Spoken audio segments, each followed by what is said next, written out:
The final Davis and Liam show before the NFL draft. The big board is over 90% full. Better get your entries in now. It's going to be hot best ball summer soon. We have some draft what ifs before we get there. It's short king summer, dude. It just feels like no one in fantasy sports ever learns anything. Does he mistime it, or is Brock Bowers just a grown man? Brock Bowers is just a grown man.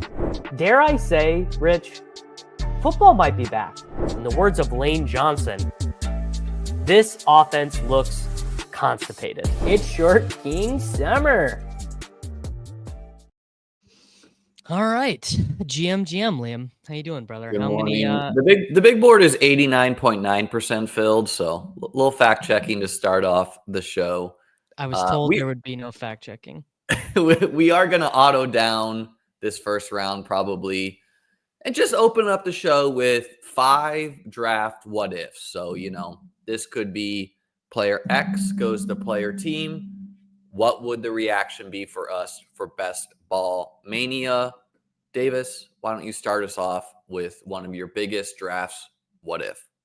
I mean, I think probably the one that has the greatest ability to impact fantasy football is what if Jalen Milroe actually is a first round pick? He's not even 100% drafted in this tournament, probably not even 80% drafted in this tournament, if I had to guess. And I mean, he will be the best fantasy rookie quarterback. He will not be the best rookie quarterback, obviously, but if he goes at 9 to the Saints, if he goes at 21 to the Steelers, or if one of these teams trades up for him, that is a pretty big one. Call your shot. Who would you want to see him land with? Or who do you think? I want the Saints to take him. Gets to play in a dome. Kellen Moore, who just coached Jalen We don't Hurts. care about, if you're Jalen Hurts, though, we don't care if you're in a dome, right? We just want you on the field. Just better offensive environment overall. But it feels much more likely that the Steelers take him at 21. I think Dart or Shedeur is the Saints option. Steelers have used 9 of their 30 top 30 visits on running backs. On running back. Okay, that's a good one. I'm gonna kick it off with what if Ashton Jeanty is a Jaguar? This would cause Travis Etienne and Tanks Bigsby to, I don't know, fall to 15th plus rounds in the draft, and it would have cascading effects where it would not only, okay, so the Jaguars get Jeanty, but then the Raiders at 6, they're not going to take Hampton at 6. The Bears at 10, Jeanty is it's over there. They're probably not going running back. This would have cascading effects where it would impact down the draft board, where you would think that, Hampton probably more likely to land with the Broncos/Steelers at 2021, and the Bears and the Raiders would probably be targeting that second tier. The biggest cascading effect would be that Judkins, Henderson, Caleb Johnson, whoever the Raiders select in the second or the third round. I mean, we could have a rare scenario because of the Cowboys and because of the Raiders that we could have third round NFL draft running backs going in the third round of fantasy drafts, right? If the Raiders backfield is Quinshon Judkins, Raheem Mostert, Zamir White, and Sincere McCormick, Quinshon Judkins is like a third round pick. I would take him over Chase Brown, probably. Yeah, it would just impact a lot of teams, right? Because it blows up Jeanty at the 6. It blows up the Bears getting Jeanty. It just really impacts that second round, third round quite a bit, and we would feel that in the market. Hit us with your next draft. What if? What if Colston Loveland goes ahead of Tyler Warren in the NFL draft and the market was wrong this entire time? Sounds like more and more the scuttlebutt is that this is the case. It sounds like this is the case. Hayden and Josh just did their video over on the Underdog Fantasy Football YouTube channel, and they were both really into Loveland. I mean, Loveland is more tools than production just because of who he played for. He played for Michigan. They threw 117 forward passes. Now, Loveland and Warren both were not graded out that well as run blockers. Like they were fine, and I think most people think they're going to be good, but I wouldn't consider either of them like a road grader, like, oh, that dude's job is going to be to create holes. But the scouts say Loveland's better at it. But that's a pretty big one, right? Because Loveland is the tight end 13 in this. Warren's a tight end 8. I mean, they could just flip flop in Best Ball Mania. Strangely, though, like if that means that Loveland lands with the Jets/Colts and Warren lands with the Bengals, that could actually have the opposite effect. I have Loveland ranked one spot ahead of Warren, and I'm just lower. Like I don't have Warren in the hundreds. I just think that's like a pretty. It's just kind of like feels like pattern matching from Brock Bowers. It's exactly what it is. I have him ranked there because I'm a coward. But it is totally pattern matching. Yeah, it's just like, look, dude, you better be really special if I can get Tucker Kraft with 20 picks later, who like conceivably could lead.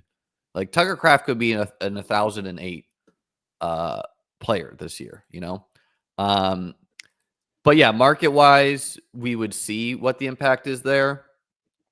I guess with my next draft, what if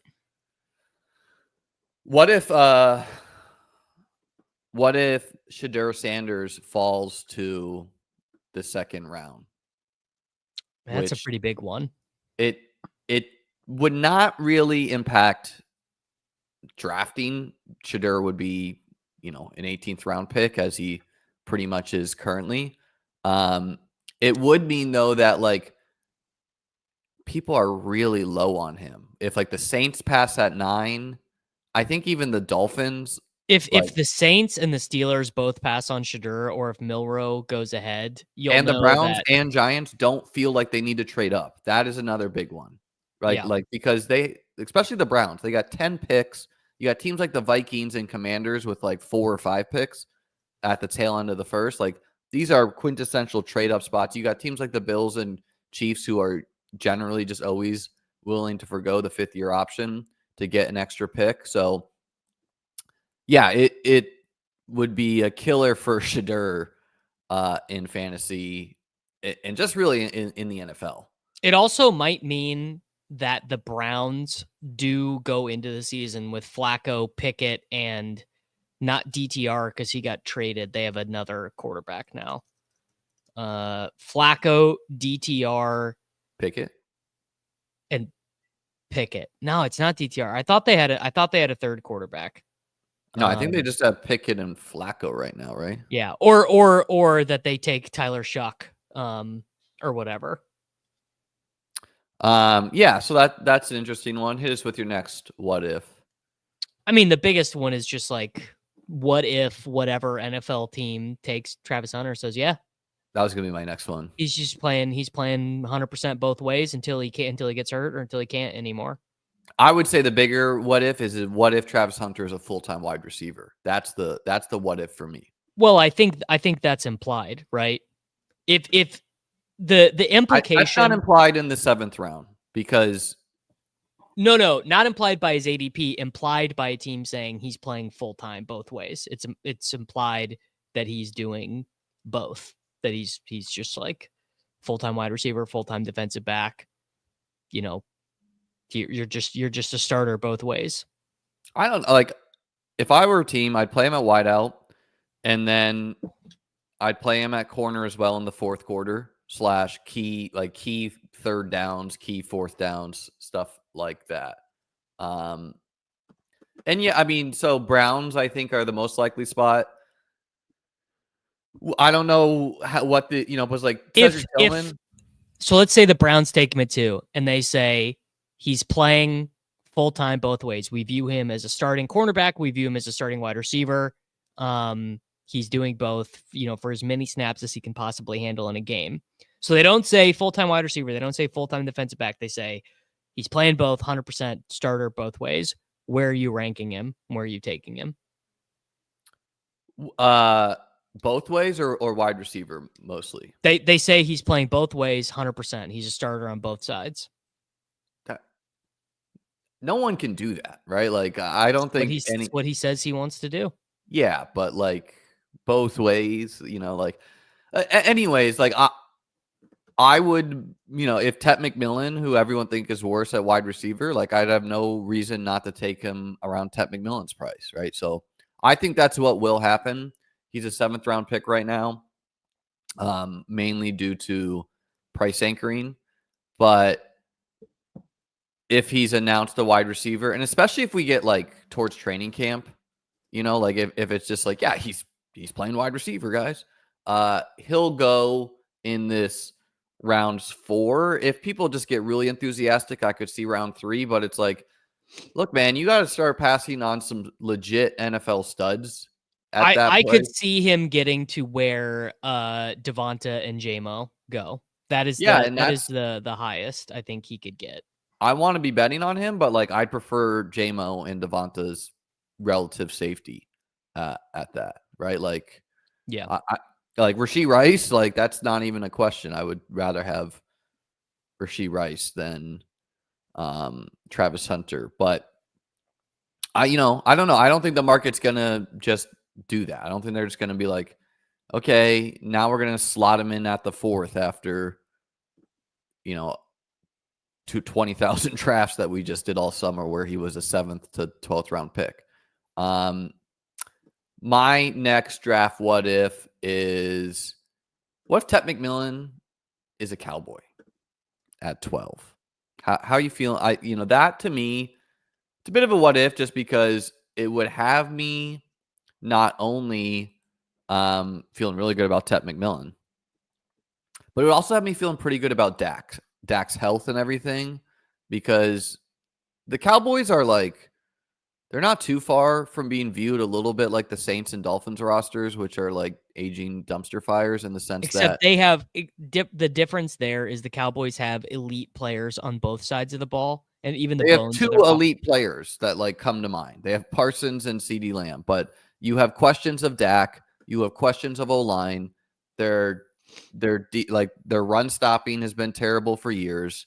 Their corner, like Travion Diggs, is hurt, so it's like they have a lot of holes. But it would just make me feel a little bit better about Dak, which, like Dak's previously been a 25 fantasy point per game guy.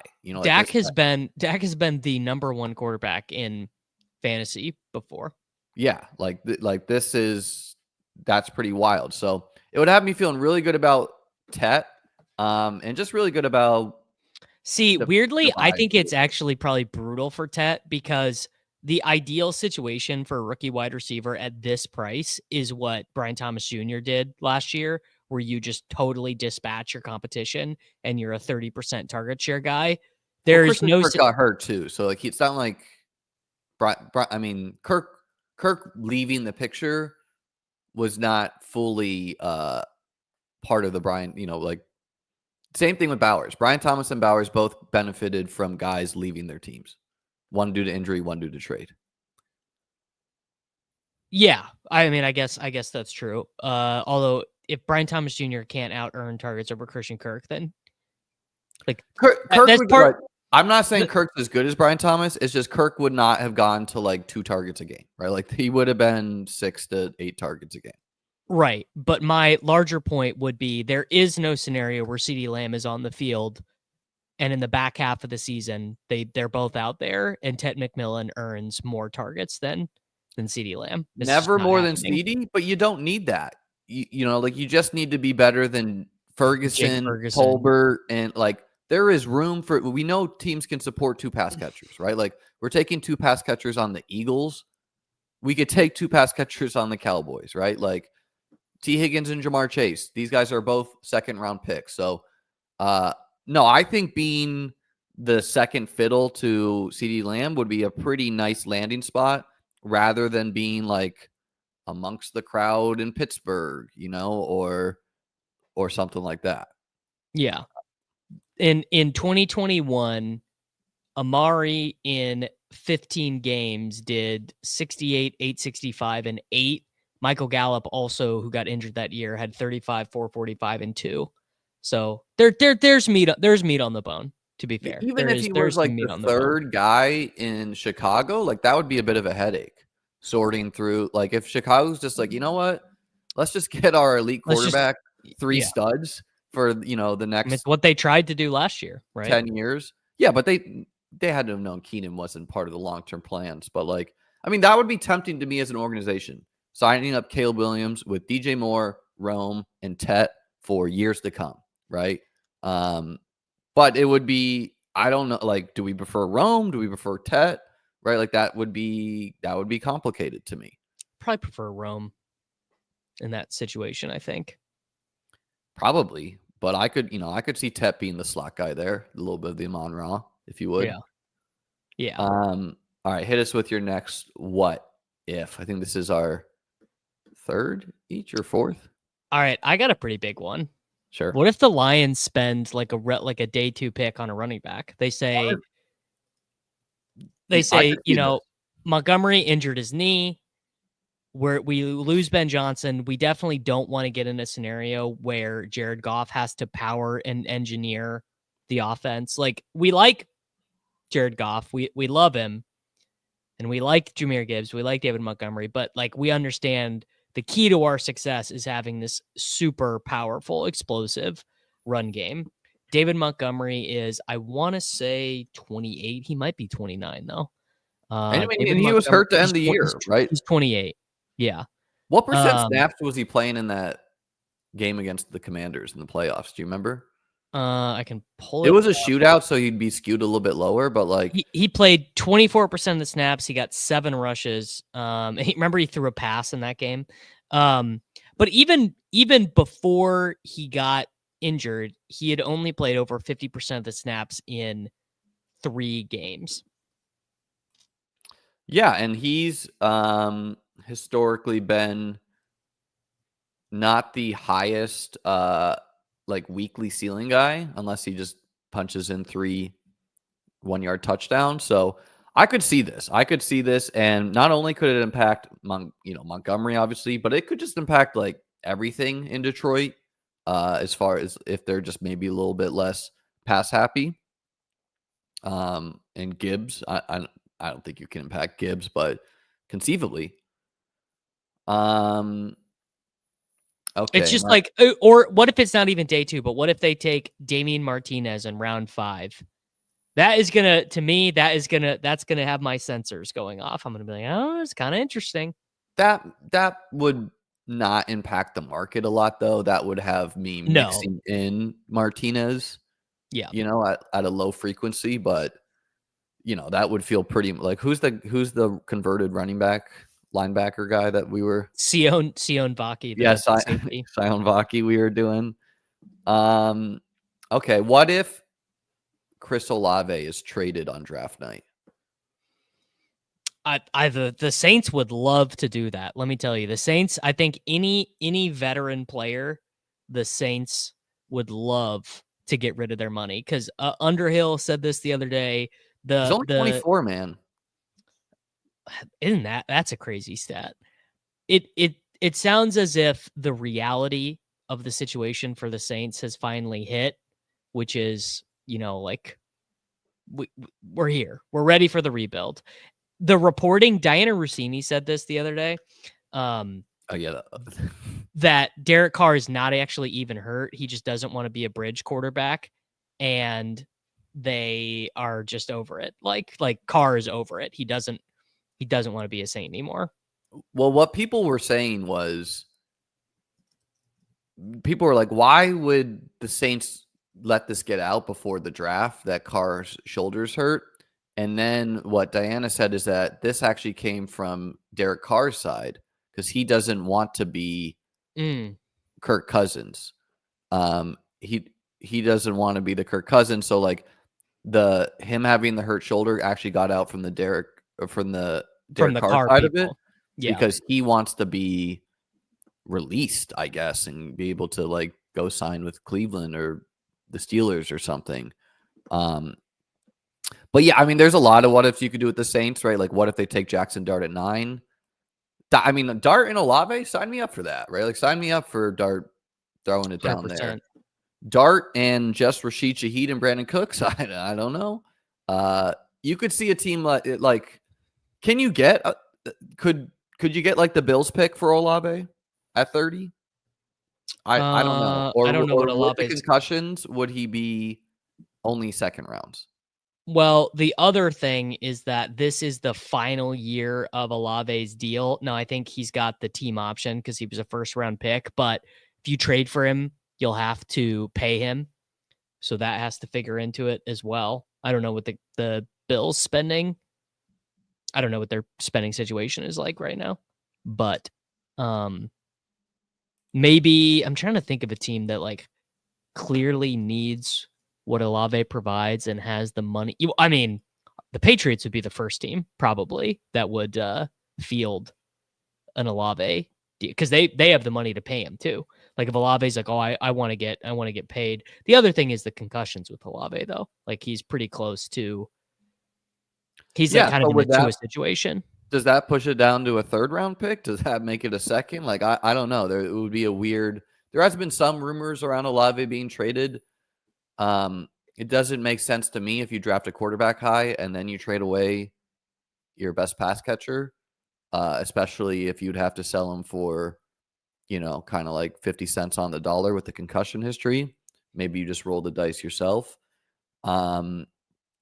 But I don't know. There's a lot of what ifs in the Saints realm. Like, seems pretty squarely that quarterback's going to be the pick there at 9. Yeah.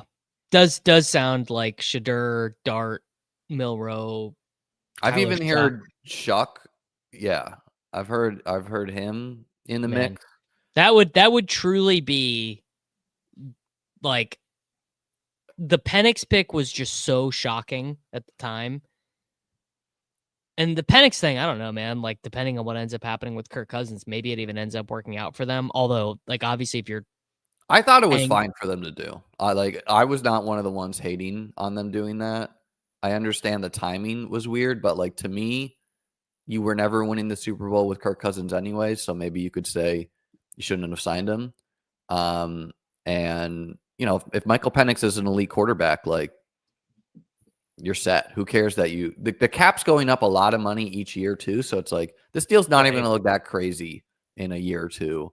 This wasted money on Kirk.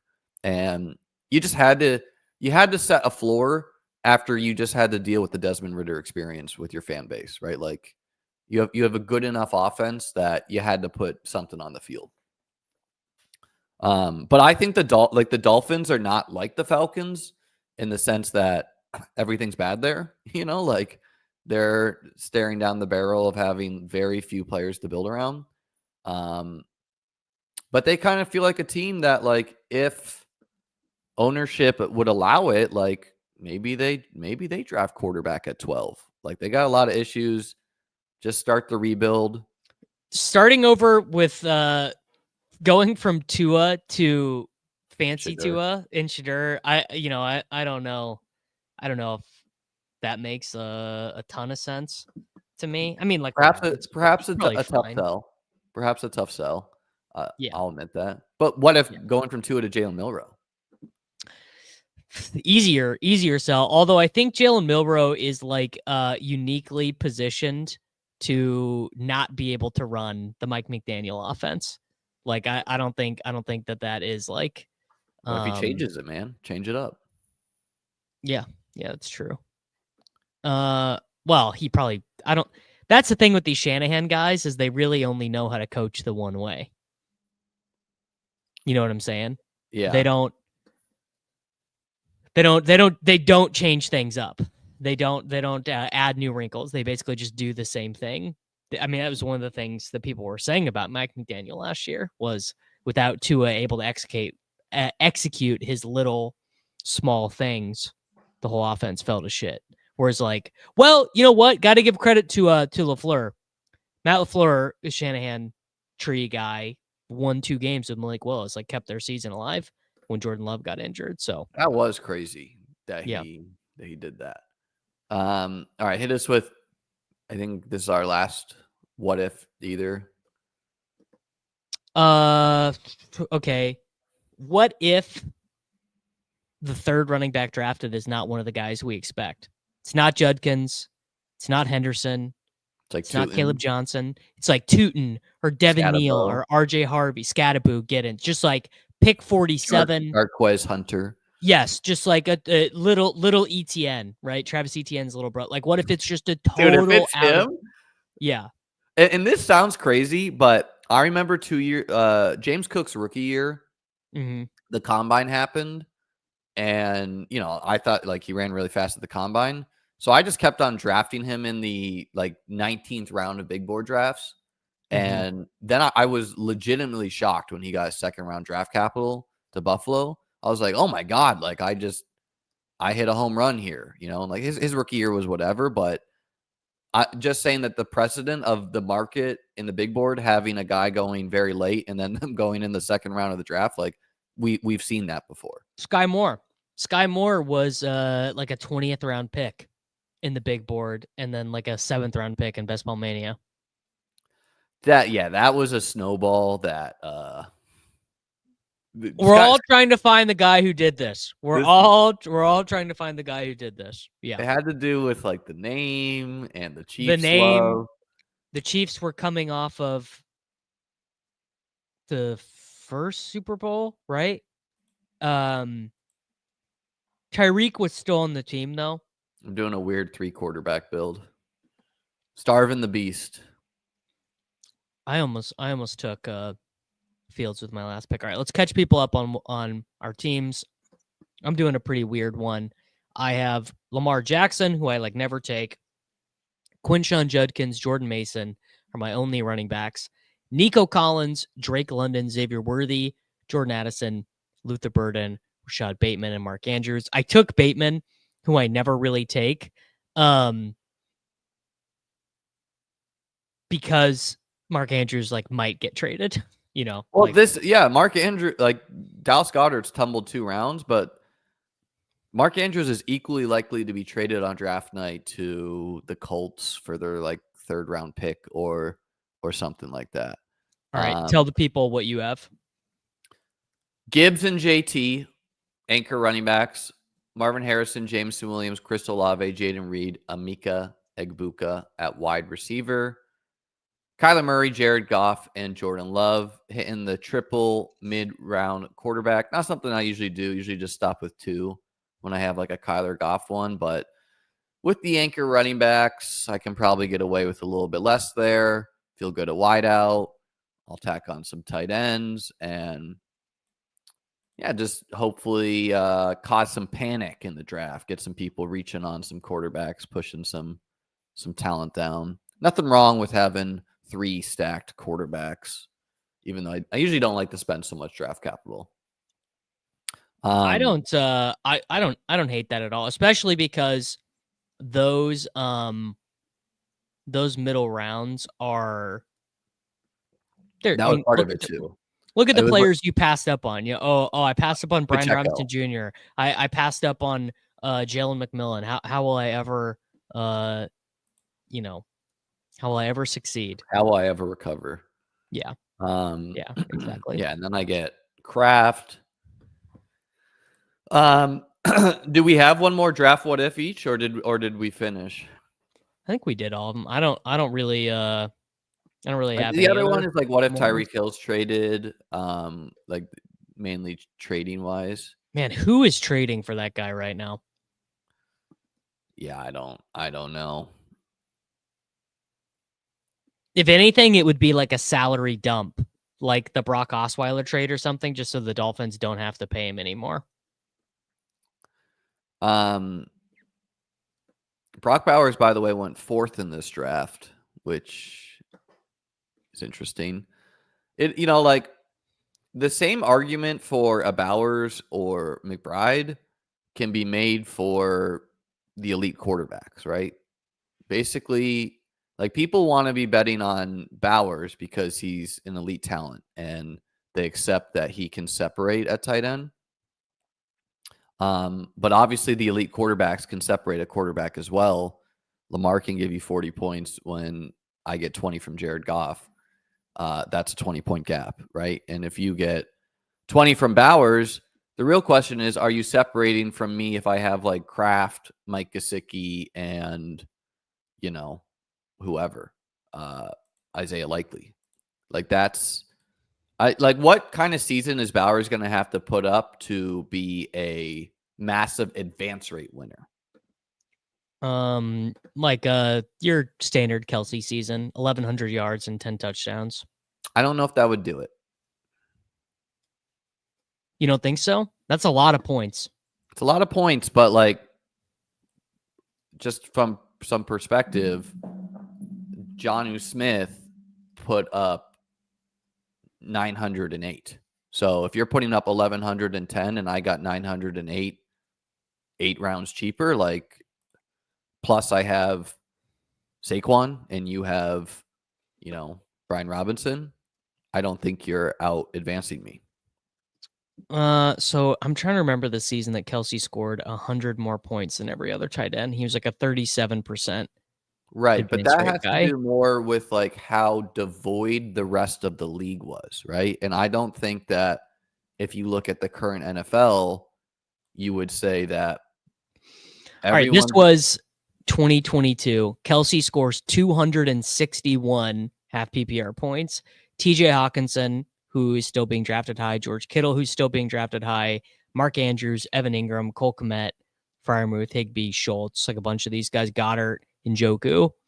No one else topped 10 points per game. No one else topped 172 points.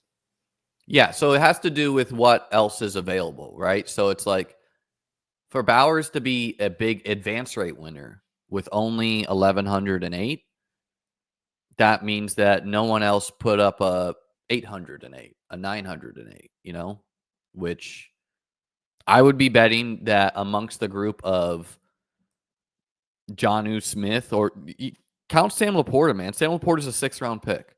He's drawing live to straight up outscore Bowers and McBride. I wouldn't make that a favorite with as much target competition as he has. But it's not crazy that Sam Laporta could have another 10 touchdown season. So I don't know. It is a tough calculus where it's like, I don't want to be fading elite talents, but I really like these mid-range tight ends.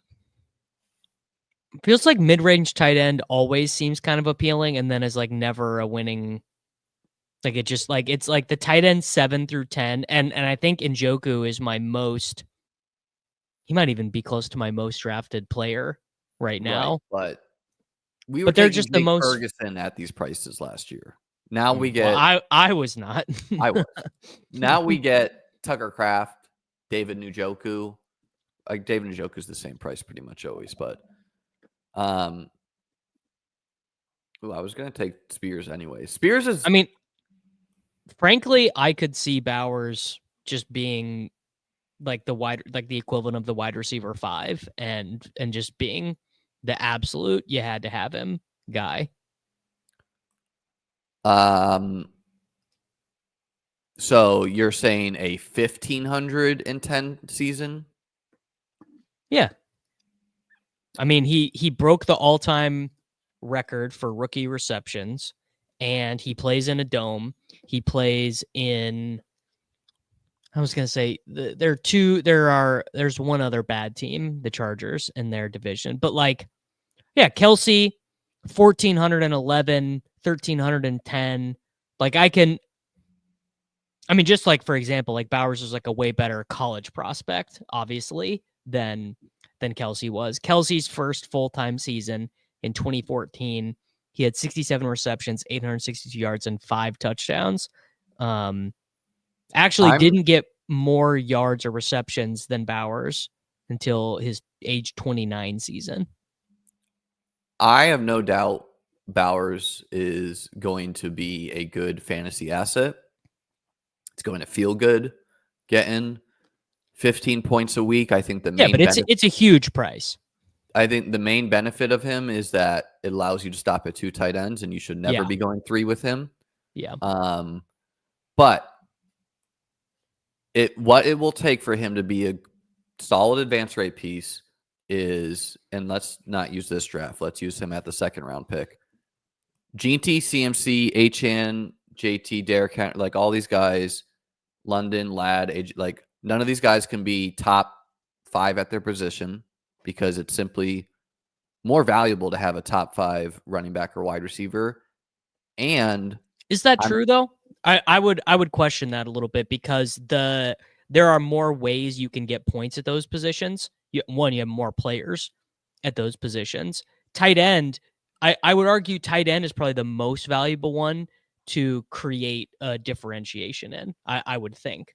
Well, the point is, if you give me 3 guys who go for 600 yards and 6 touchdowns, I'm probably getting by at tight end with a lot of points. If you get them perfectly layered. Now, obviously, the thing because we would do the weekly portfolio show and we'd go look. We'd have these 3 tight end rooms that would score no fucking points. We go look at there are going to be teams like that. Yes. Yeah. You go look at a tight end room. I'm just trying to think. You got a tight end room of Dalton Schultz, Jake Ferguson, and Noah Fant, and you're like, hell yeah, dude. Exactly what Nolan thinks he just said. You can get artificial production at tight end with 3 guys each scoring 5 touchdowns. You can think that, and then you go look at your 3 tight end teams, and you're like, wow, these dudes all sucked and scored no points. Well, really what the market's doing is it's saying Bowers and McBride are still worth very high picks. Kittle is priced where all the other tight ends were priced last year. Laporta's priced similar to Kittle. And then everyone else is priced where we were taking Dalton Schultz last year. And these guys are a lot better than Dalton Schultz. Like Luke Musgrave at times was probably going at, and like I can pull up a board. Let me pull up a board from last year, and I'll read out the tight ends that go from round 10 through 12. Yeah, they're all terrible. Well, and I mean, yeah, a lot of them were probably bad, but let's see. No, they were all bad. Okay, this is a draft board on 8:30. None of the top 10 tight ends were mid-round picks at all. Freiermuth, maybe he was. So yeah, it looks like Andrews, McBride, Kelsey, Laporta, Pitts, and Kincaid all went in the 4th and 5th.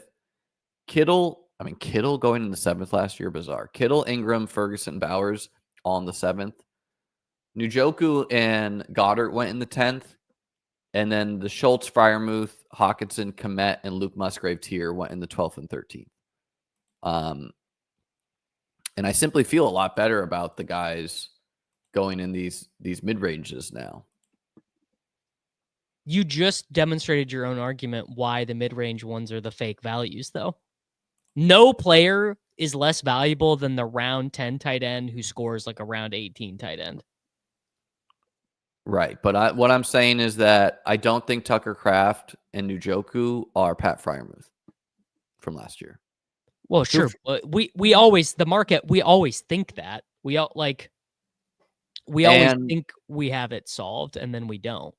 And if you're someone who says, I want to show up with Bowers in the finals, I don't really care about advancing, which is obviously, if you could ask me who would I want to show up in the finals with as my tight end, obviously I'd choose Bowers right now, right? Like, I think he's the best fantasy tight end in the league. But you should also be pretty into taking some of the elite quarterbacks, because the same argument can be made. Simply hit the nuts at running back and wide receiver, and sure, take the elite onesies, right? Yeah. So your bet should be logical. If you're like, no, elite tight end's good, elite quarterback's bad, because I can get Jared Goff.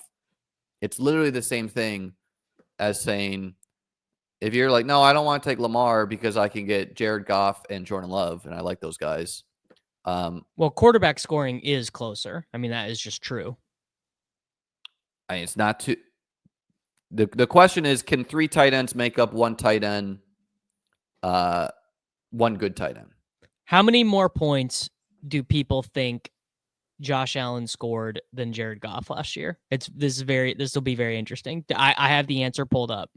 How many more total points do people think? He didn't play week 18. You're right. Okay, then Burrow. How many more points did Burrow put up than Goff? They both played They both played 18. Just if you had to guess, total points, not points per game, just total. Well, I know that Goff threw for 37 touchdowns last year, so I would guess maybe 50 points, maybe 20. 40 more points for Joe Burrow than Jared Goff. Yeah, and I just think we're going to look back at the season and be like, wow, Bowers was awesome. But he's not going to do what Jamar Chase did, right? Jamar Chase had 1,717 touchdowns. Yeah, I mean, Chase obviously is a better fantasy player. But what I'm saying is, like, that's what it takes to lap your contemporaries. Right? Because it's like, if Saquon or, if CMC is the RB1 and you're taking 30% Brock Bowers, I don't know. I mean, I don't know. I think I have like 10%, but I think he's very clearly, him and McBride have the ability to lap the position. Well, and I not just the position. I think probably less true for McBride because McBride is playing with the 4th overall pick at wide receiver, Marvin Harrison Jr., who could theoretically, if we're just using historical aging curves and doing projections, we would expect Marvin Harrison to be a lot better and to get a lot more targets. We would also expect McBride to be a positive touchdown guy. Regression. Yes. Although we were talking about a guy who, dating back to his freshman season at Colorado State, so the last 7 years of him playing football, I believe he's got 13 total touchdowns in his last 7 years of playing.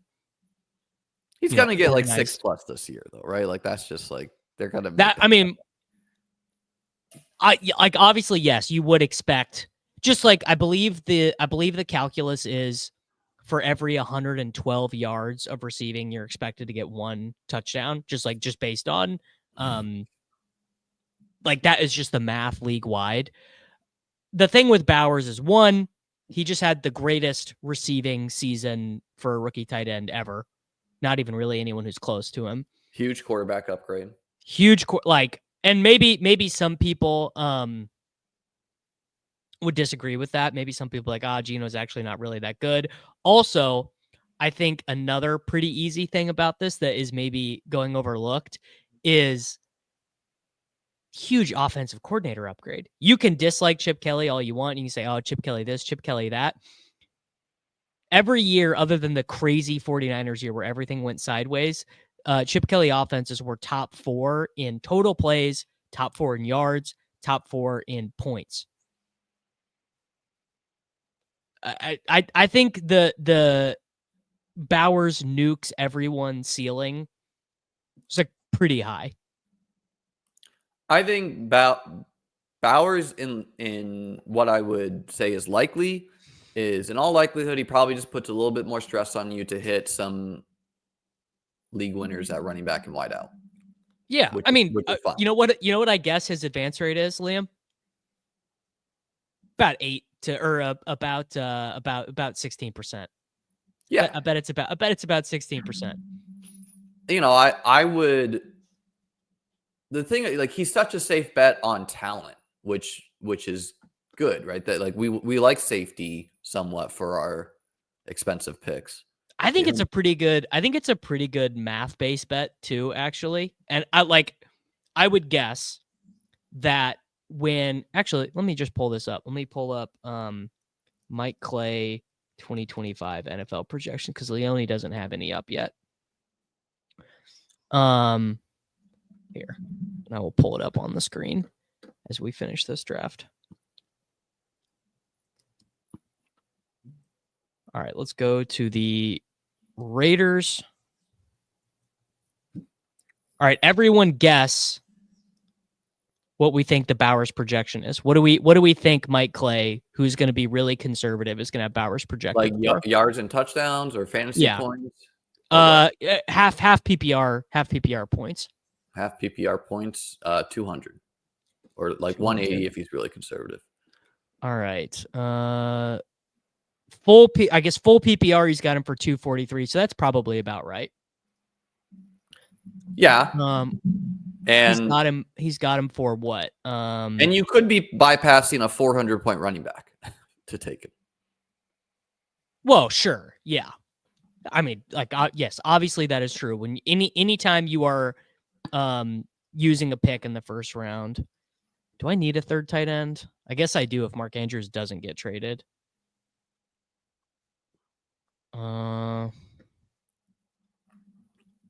Josh Oliver did stack him. I don't really. I was trying to think. I was trying to think. Milroe. Milroe would be Juwan Johnson if he's a Saint. Sure.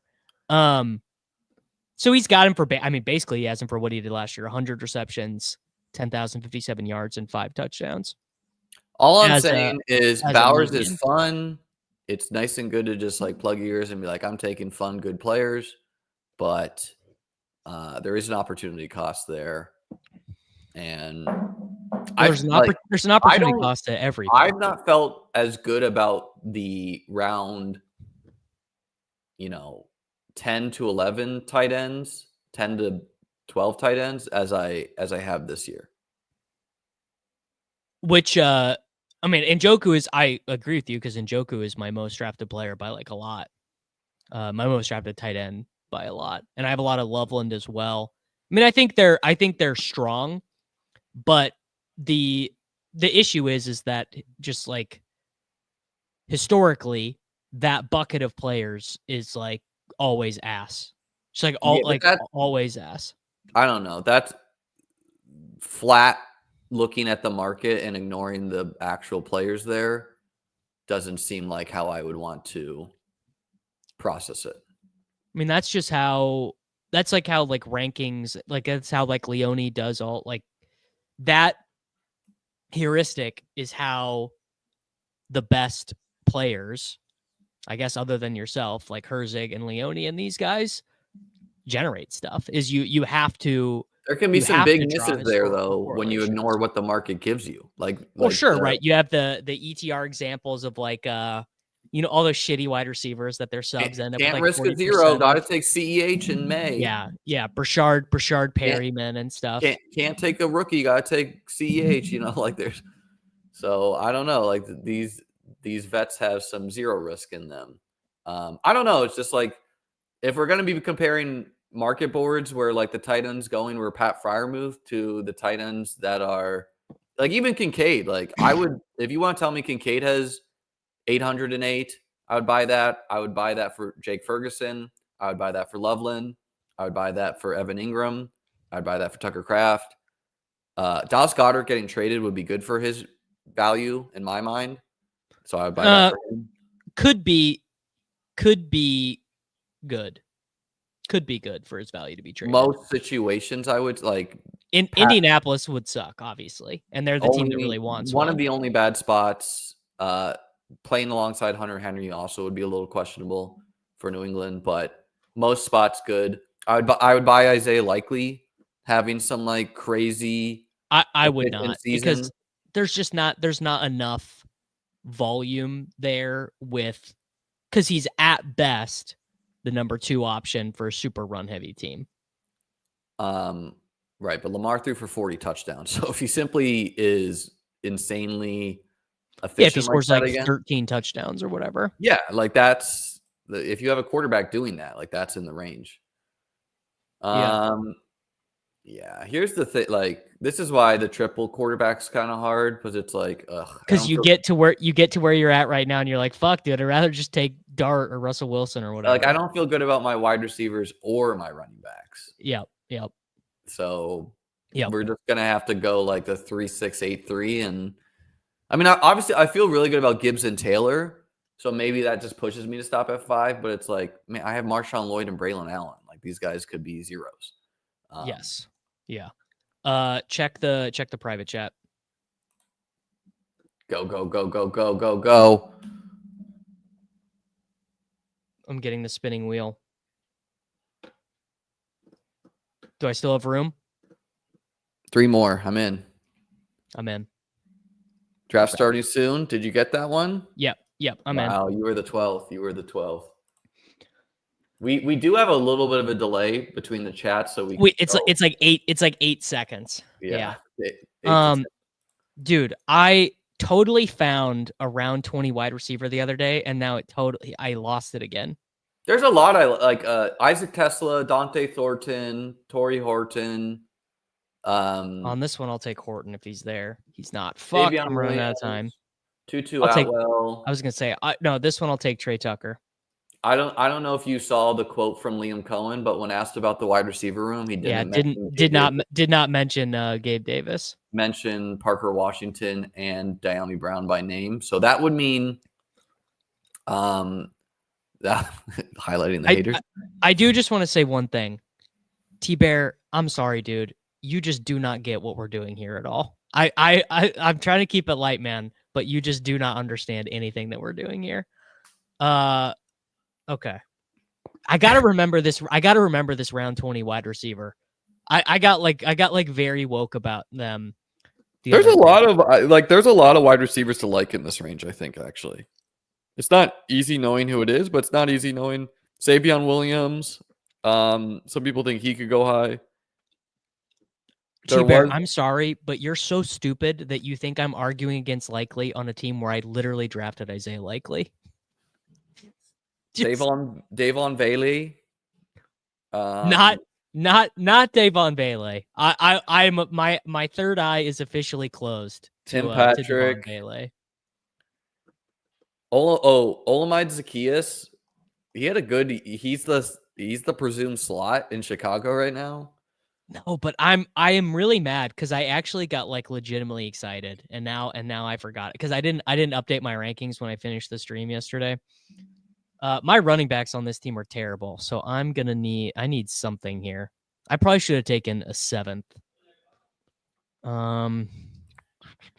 Yeah, this team is dead. Whatever. I'll take Taj Brooks. Yeah, this team sucks. I'm just gonna count that my 5 wide receivers of Marvin, Jamo, Olave, Jaden Reed, and Ibuka are really good, and I can stop at 8. And I think I'm gonna tack on a 6th running back. Someone earnestly said Jahan Dotson. Get out of here. The last draft I did yesterday, I tried to take only Big Ten players. And by the way, after Ibuka, Big Ten wide receivers go to absolute 0. There's no one. And so I was scrolling, trying to find guys who went to the Big Ten. And I scrolled over Jahan Dotson so fast. And they were like, what? No love for Jahan Dotson? And I was like, yeah, dude, none. Hey, Ja'Cory Krosky-Merritt. That is a good pick from my boy Bombadil there. Okay, Liam. The JT Herbert handcuff. All right, there we go. And now we're back up for our picks. Look at that. I have no neighbors, so I'm just gonna take them. It's totally fine, I think. I'll take CD. Who are you trying to stack neighbors with? Are you taking Shedeur, Russ? What are you doing? I'm not trying. Yeah. I'm just saying that he's going to be amongst the target leads in the NFL and go there. Okay, you're doing one draft this year. Who would you want to bet on? Nico, Amon-Ra, Brian Thomas, or Neighbors?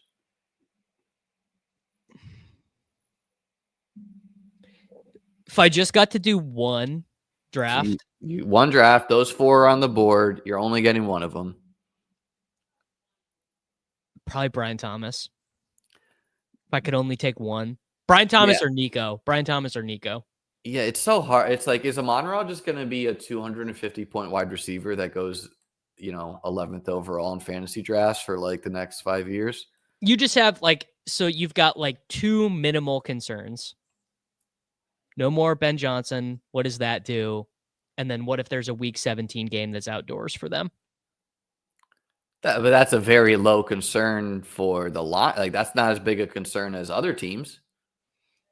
It's not a big a concern, but it's a huge concern for the Lions offense specifically because Goff is so much worse. Goff is basically turns into the 18th best quarterback in the NFL outdoors. It's a huge difference. Well, that's roughly what he is anyways. But I mean, look, the Lions just are mathematically likely to have a dome game more than other teams. Yes, but you understand what I'm saying. Like for him specifically, Yeah. it's a bigger deal. No, but I should I take Henry? I never do. If you don't, I think I will, because I have literally not taken him one time. Yeah, I don't take him. I don't take him very often. I'm gonna go Bucky. Why not? Getting a little weird here. I'm gonna build a team of all year 2 players if I can. That should be pretty easy, right? I don't know. Not in every round. Like 3rd round, I could do Marvin or Worthy or Worthy. JMO's year 4. 5th Garrett Wilson. Round, there's no one in the 5th round. Garrett Wilson's another guy I've yet to take. Like, I understand the unicorn season that DJ Moore had with Justin Fields, but I don't know. I don't like the chances of that repeating. I got to pull up the Jared Goff splits. Because it's like actually insane. I think I agree with you. It would be Brian Thomas, or Nico, just for touchdown upside. But I legitimately don't think Amon-Ra can do anything to ever be the 5th pick or higher in drafts anymore, outside of like everyone getting hurt on his team. I just think we're gonna always view it as like it's Gibbs, it's Amon-Ra, it's Laporta, it's JMO. Like, that's a lot of guys. So I think he's just always going to slot in at the 1-2 turn, kind of how like AJ Brown does, you know? Yeah.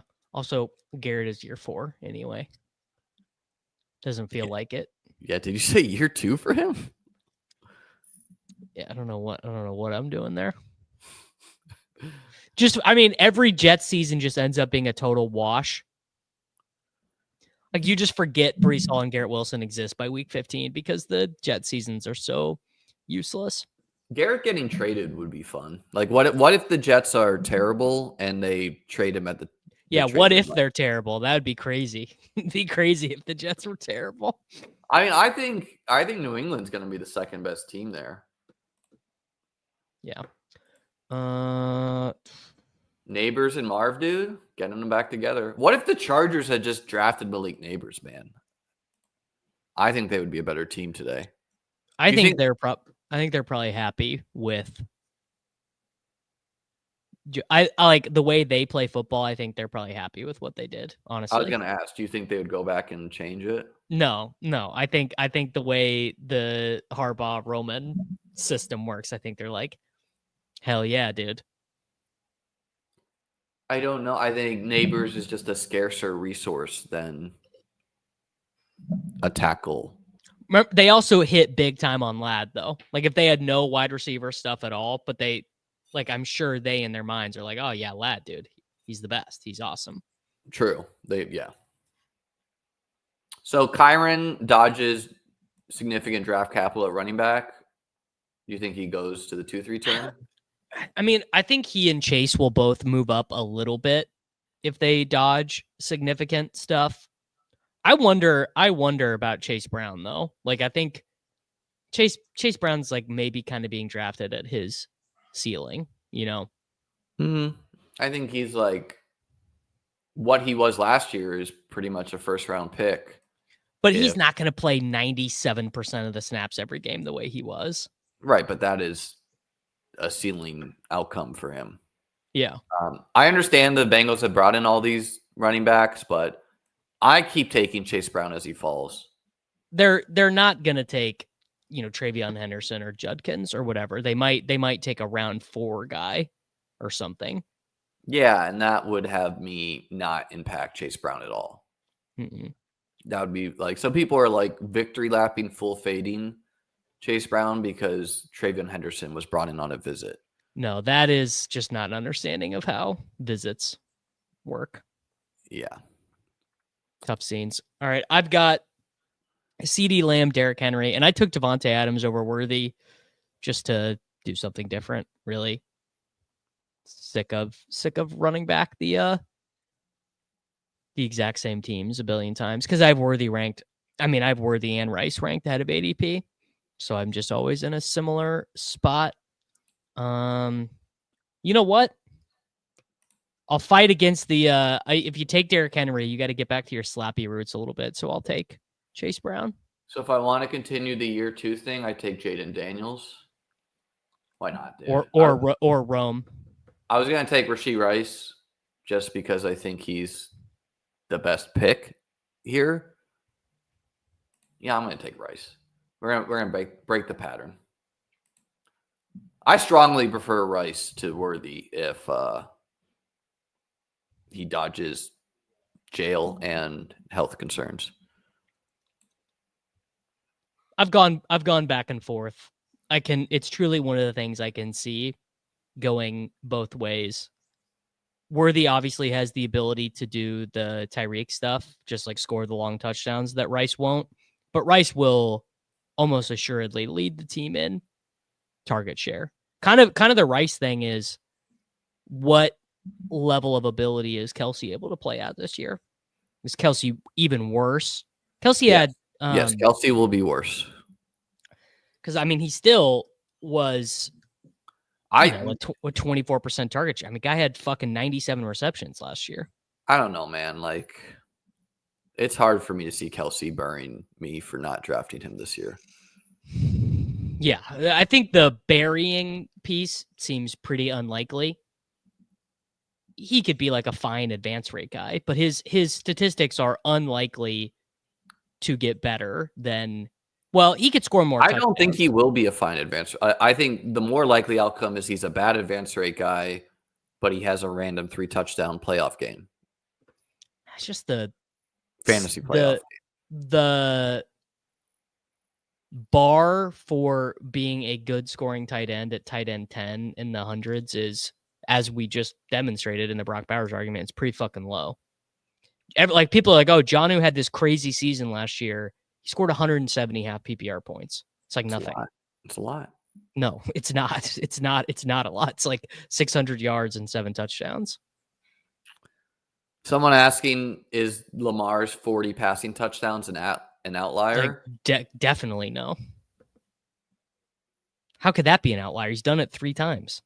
I mean, you would regress that to the normal. Like, that's the thing. Like, so it's a little bit like, yes, what is his over-under touchdown total going to be? It's going to be like 26.5, right? Like, it's not going to be 40. It's not going to be 35.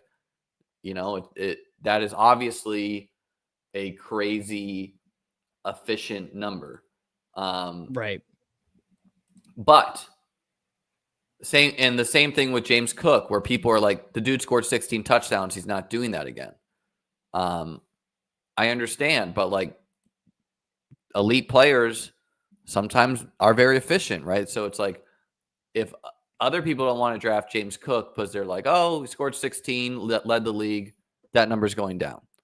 And yes, his over-under is not going to be like 13.5 touchdowns. His over-under will probably be like 8.5, 9.5, something like that. But I could see James Cook pretty easily having 15 touchdowns on one of the best teams in football, especially if Josh Allen stops stealing touchdowns. I could see Lamar throwing for 45 touchdowns. So it's like, yes, my median projection would have both these guys regressing, but as far as best ball, I'm comfortable taking both of them and just betting on another crazy season. Yeah, they don't like. Someone said 28.5 is the line for Lamar. Yeah, I think that feels about fair. Median or mean. I'll look up Cook. Median or mean projections don't mean that much for this exercise, because if you play best ball for a long time, what you'll realize is about 90% of the player pool doesn't matter. They just score fine. They do not matter in any way, shape, or form. 10% of the player pool will absolutely kill you, whether it be via injury or poor performance. They'll just be absolutely awful. And then 10% of guys will really matter because they score so well. You see, Brett's saying James Cook's line is 9.5 touchdowns. That's still a very healthy number. But yeah. I feel like your corner of the internet, Davis, is being like, Cook, no, you can't take Cook. Got to take Hampton. Got it, you know. And maybe Hampton's a smash. I don't know, but Well, Hampton just is drawing live to touch the ball 100 times more than James Cook is really all it is. Yeah, and that won't matter if Cook rumbles for an 80-yard touchdown week 16, which he's as likely as anyone in the player pool to do, right? Like Kyron Williams scoring. What if they're tilted at him for wanting to like hold out? So I just think logic prevails there. Like Cook holding out, he would get replaced like pretty easily. You got a team like Buffalo, they got 10 Ray picks. Davis, man. Ray Davis is good. You have Ray at worst. He can definitely handle the workload.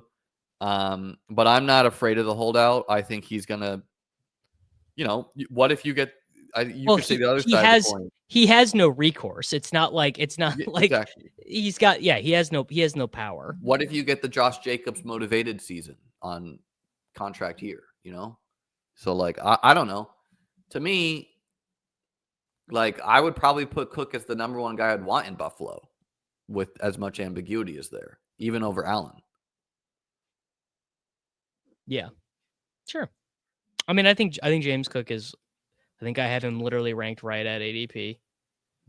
Yeah, I've got him ranked a spot and a half after ADP. I think he's fine.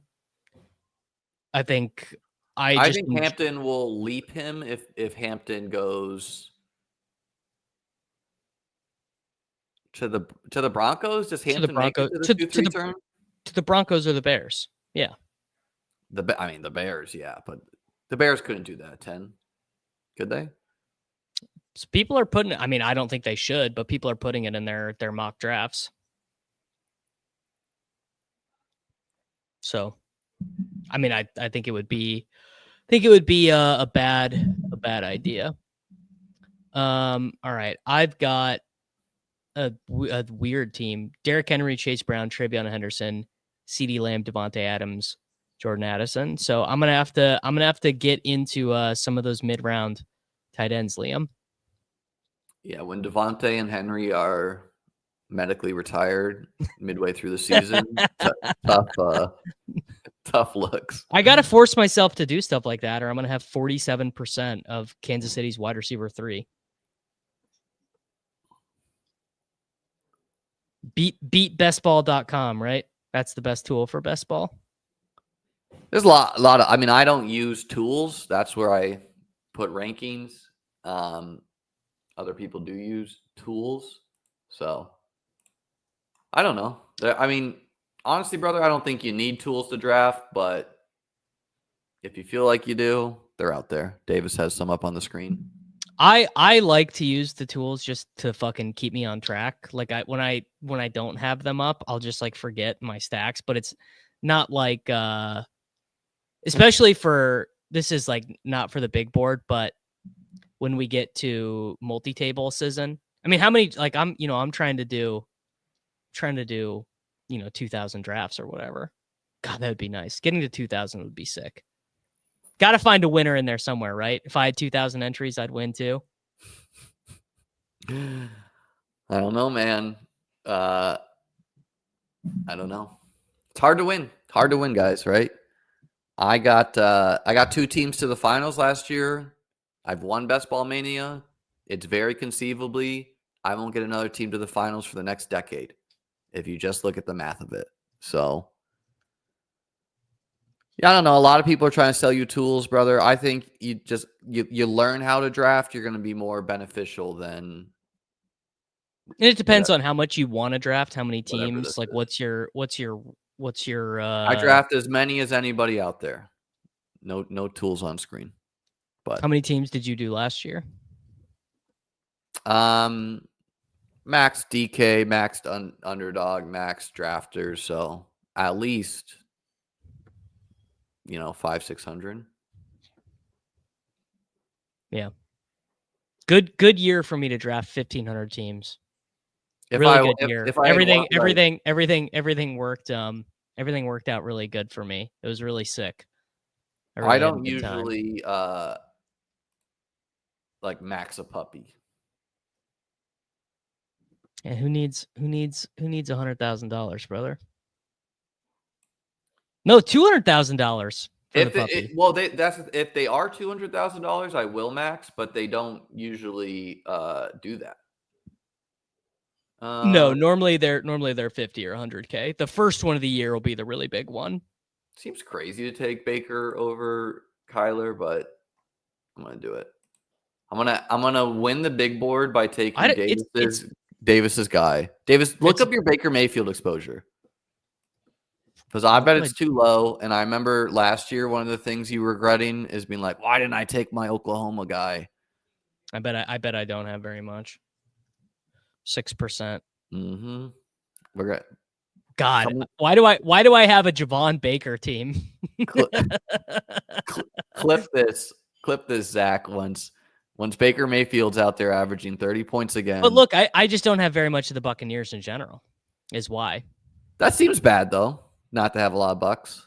I mean, you can only draft so many teams, and I just, I got to keep. Yeah, anytime you're jamming Worthy, I just got to keep jamming this fucking loser.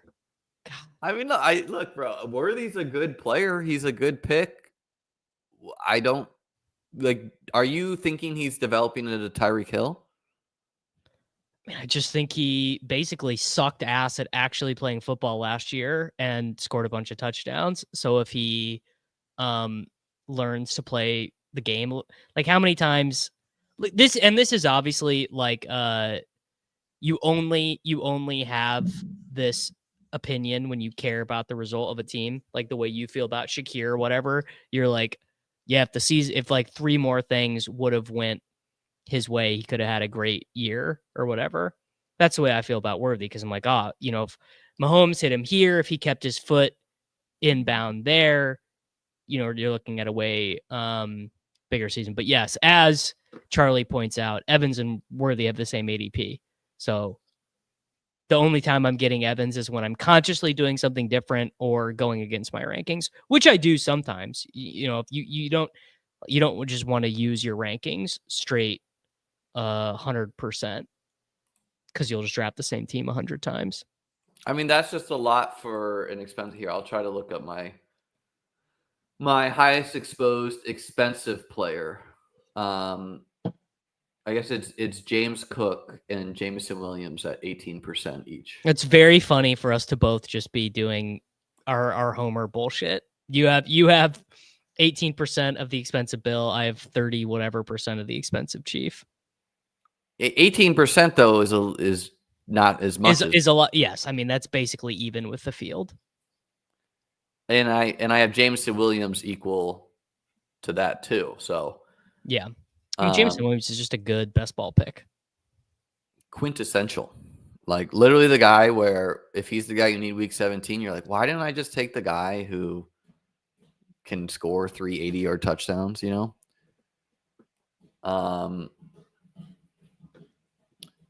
I don't know, but there are like Devontae Adams. I could see being a big landmine at that cost. Yeah. I mean that is almost certainly true. God damn, dude, I'm in wide receiver freaking jail here. All right, that's gonna motivate me to take Shaheed. Pile on the jail to you. Oh, all right. I could take Fields. No, I'm gonna take this. I actually end it kind of below the field on Tyler Warren, and then I can probably just be done with 2. You've been taking Richardson at all? Yeah, taking Richardson the same way I take Milroe or Dart, or whoever. Like that is the tier of guy. Not because, like, obviously I think he's a better fantasy option than those guys, but his week 17 probability is just all messed up now. Yeah. He's 18% is not more than twice the field. Roughly. 16.67 is twice the field. So yes, 18 Oh, is yeah. more. I was thinking advance rate for a second, because advance rate's 16%, but that's doubled. Okay. My bad. Yeah, there we go. 8%. So everyone you've got over 8%, those are the dudes you feel really strong about. Yeah. And also, to be clear, like I'm getting more Cook because he's falling. He's falling to the 4-5. Yeah. That's not the I'm not getting Worthy because he's falling. I'm getting him No. because I'm taking him where I have him ranked. I was getting a lot of Worthy when he fell. I was drafting him after his whatever that was. Oh yeah. Also, another point, big board is 3 out of 12 advance. It is, yes. Yeah. I love when people, the people on Twitter who like post their advance rates, like a blended one, and they include the contest where it's like 6 out of 12 advance rates, and and they average that with the 2 out of 12 ones, and it's like I'm advancing 30% of my total contest. It's like, brother, you included one where the advance rate was 4 out of 12. Man, I am so down bad at wide receiver. This is not going to be one of the teams that advances. Your guy's there, Marvin Mims. I'm backing off him a little bit. I draft him quite a bit, but I don't draft any of Cortland Sutton. I don't really either. Cortland Sutton's going to get cut, dude. Who is the one you're most afraid of fading in this group? Pacheco, ETN, DeAndre Swift, Brian Robinson. None of the above. You have to be afraid of one. Swift, just because I guess if the Bears do go, they don't take a running back and they're just like, sure. And Ben Johnson, Ben Johnson's made DeAndre Swift a good player in fantasy before. Probably ETN second, but frankly, not really that afraid of any of them. I don't really want to draft any right now, but I have mixed all of them in, and yeah, I don't know. It's like I would accept ETN was hurt last year. I really don't know what last year was. I would accept he's bad the year before too. Pacheco's healthy now. I would accept Swift doesn't get landing competition or gets traded, and we're like happy about it. Yeah. Ben Johnson was the offensive coordinator for DeAndre Swift in 2022. Lions offensive coordinator. ETN was terrible, brother. He was fine for fantasy. He was inefficient as a runner. And that goes for even 2023 as well. He had I think he had like a 41% success rate. I looked this up the other day. 43% success rate, 3.8 yards per carry. Yeah, he was not good. ETN was terrible. But he accumulated and the only reason he accumulated was because, do you remember Tank Bigsby? Tank Bigsby was shaving points in 2023. First carry of the year, fumbled at the had goal line. Had the drop where he threw it in the defender's hand. The thing is after, first off, there is not really a price you want to just have a shitty player. If ETN last year had 189 touches. He generated 2 touchdowns. 9 PPR points. You just do not want guys like that on your team. But it is funny where it's there are guys where you're if this guy was around cheaper, I would have 30% of them. Right. Yeah. And it's like this happens all the time where you're pretend it's Calvin. If Calvin Ridley was going in the 8th round, I would have 100% of him. Right. Yeah. What's funny is that those running backs you all just mentioned, that's going to be the number one shake-up spot. None of those number one what if. Well, just we get to Best Ball Mania, none of those guys are going to be going where they go. If the Chiefs don't take any running back, Pacheco's going up. Commanders don't take a running back, Brian Robinson's going up. Commanders do take a running back, Brian Robinson's going down. Jaguars don't take a running back, same deal. Bears don't. They're all going to be shook up. Oh, fuck. I knew I was not going to get Dak, dude. I knew it. Dude, I'm at least really the Tetrafter drafted him, so there's some logic there. Oh, I am big annoyed. All right, I'm gonna take May and do a backstack. God, that is annoying. This whole range of quarterbacks, it's like all these guys are so good, you know? Yeah, all these guys are good fantasy picks. You want all these guys. McCarthy, I don't know if he really belongs in this group. Like, that's the biggest leap of faith. We've yet to see him play in the NFL. But I get it. Vibes are good in Minnesota. I think people just think kind of the same thing I do in my head, which is like, how he can't be any worse than Sam Darnold, right? Can't possibly be any worse than Darnold. Yeah, it's just like, look, brother, we were taking CJ Stroud in the 4th round last year. Yeah. You know, it's really just the Jefferson drafter not wanting to gamble it. And they shouldn't, because they're not going to, like, this guy's not going to get McCarthy at 142. I guess he did already have. Roughly his ADP, right? No, he's like 133 now. 133. Yeah, but that's he's like way up. All you need is the Addison drafter, which is you, to fade him, and I guess you have made it widely known you would not have passed on him. No, I would have taken McCarthy at 127 because I have Hawkinson too. Yeah. So I made a mistake taking Mims. Actually, I'm actually the idiot. The bad drafter here was the guy at 123 made the right decision. I made the wrong decision. I should have taken Dak. I don't know. Like the fact that after Mims, Keon went and then no wide receivers have gone is kind of credence that you did get the end of the tier, which is generally very valuable. Yeah.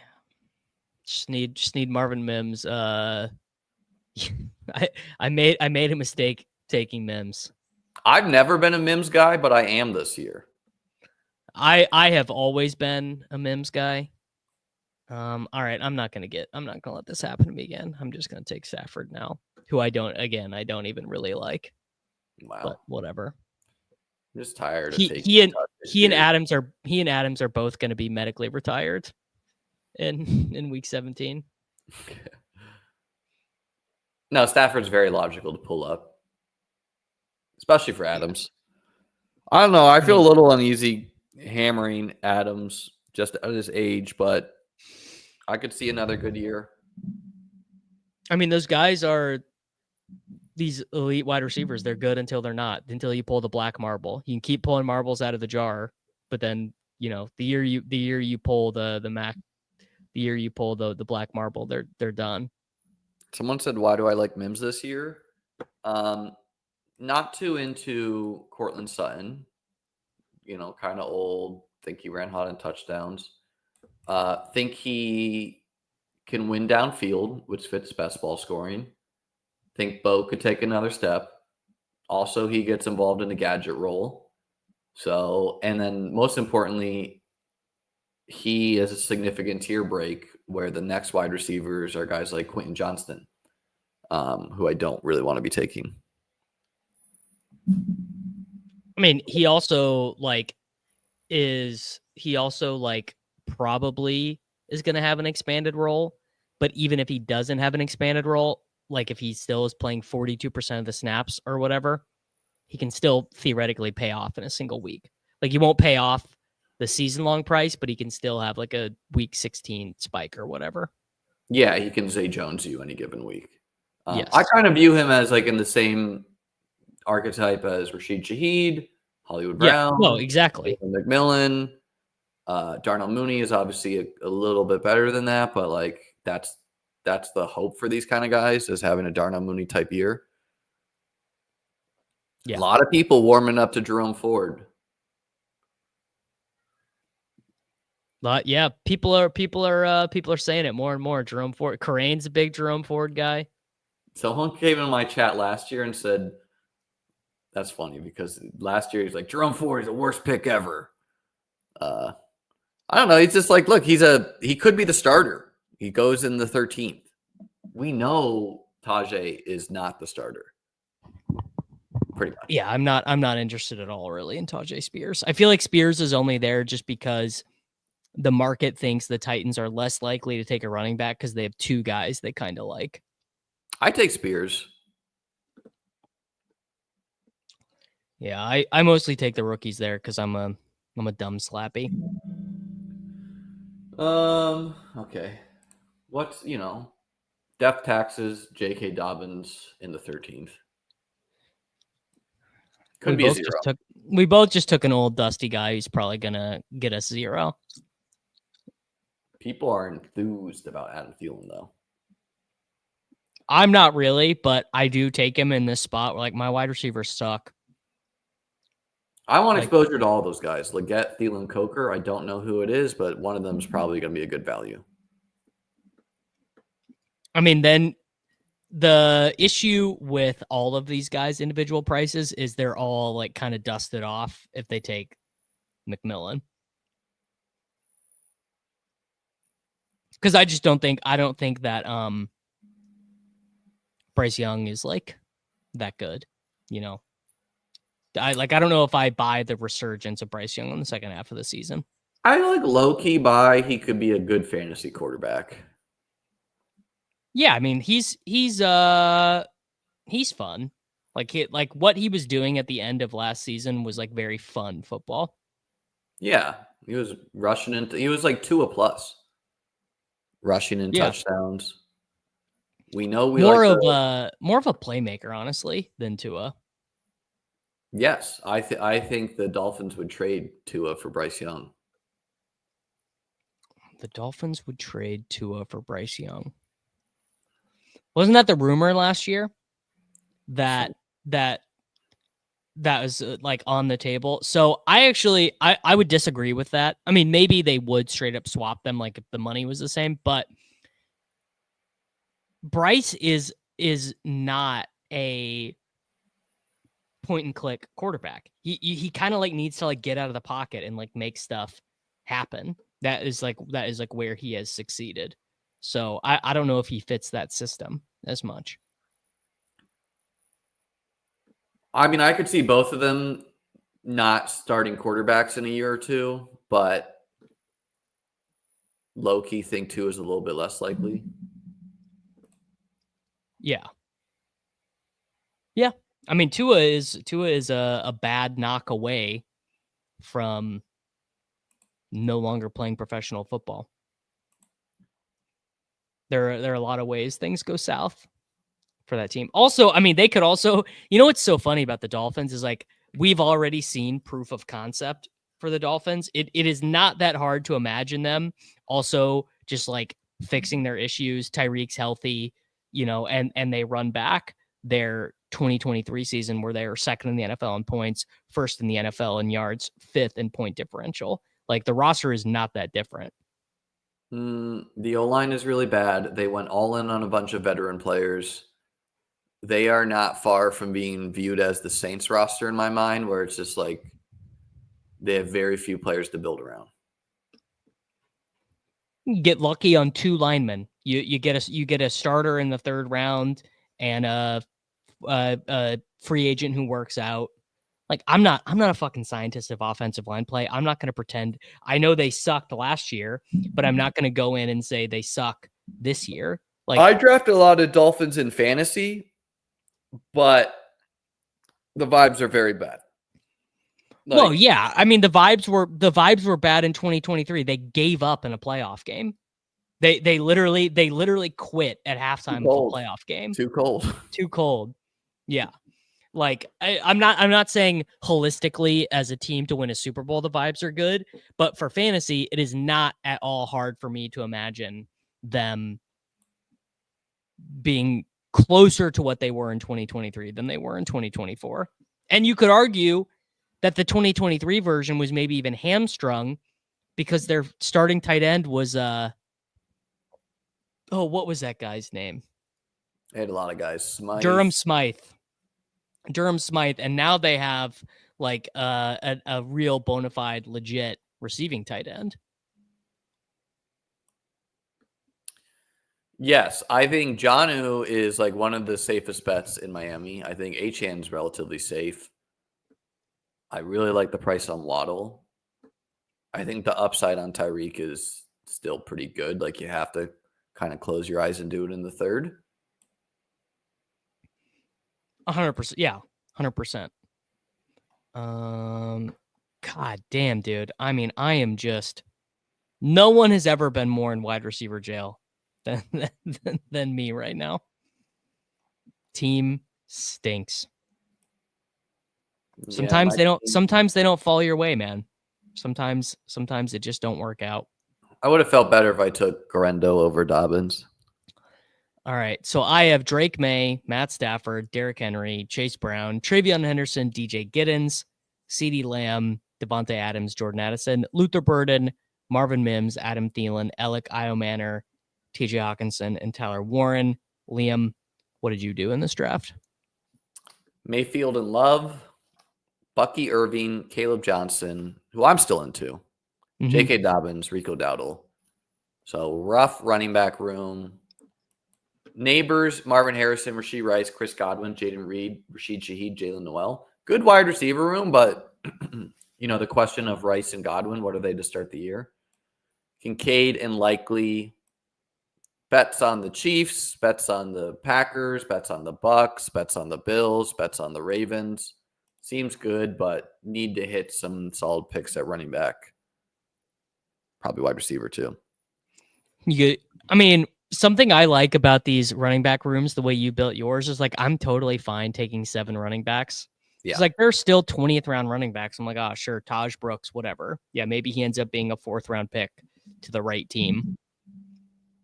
It's just so easy for rookie running backs to impact fantasy, whereas it is very difficult for rookie wide receivers to impact fantasy. Like I guess the simplest way to explain it is running backs do not have to be good to score fantasy points. Wide receivers do have to be good to score fantasy points. Yes. Yeah. The Kyle Williams rise is crazy. The Kyle Williams. I mean, I'm not I guess I'm part of it. I've taken him a couple times, but I don't think it's crazy. I mean, if he goes in the 2nd round, he's a value.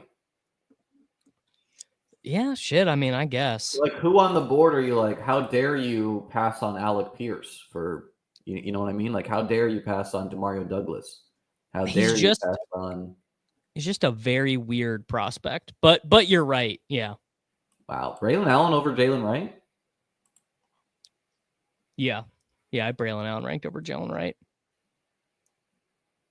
I mean, Mostert over Allen and Wright is crazy, but I don't know. I still like the flop flag on Jalen Wright, if he's just the 2.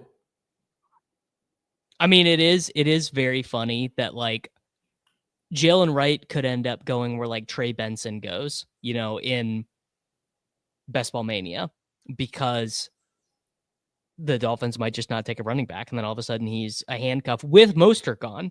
Mostert and Jeff Wilson Jr. gone. He absolutely would go in this Garendo, Benson. Similar, like, where do you think Garendo goes if the 49ers don't draft a running back? The thing about them is, even if they take a running back in like the 6th round, that guy could be ahead. That guy could be ahead of CMC. Yeah, you never. Yeah, there's a lot of teams where you're like, oh, we dodged 1st through 3rd draft capital. No worries. Yeah. 49ers are not that team. Or you're like, oh yeah, dude, I'm feeling really good about my Garendo bags, and they don't even draft anyone, and then you get to week 1 and Tyrion Davis Price is ahead of, like, just like Shanahan is so annoying with that shit. Yeah. All right. Jalen Wright's rookie season was like, dude, I think he scored. How many points do you think he scored? I'm gonna pull it up. Guess. I'm going to guess he scored 42 half PPR points. 25. That is so bad, man. It's like that is so bad. How many do you think Blake Corum scored last year? Well, Corum got 1 game where he did start, right? So did Jalen Wright, by the way.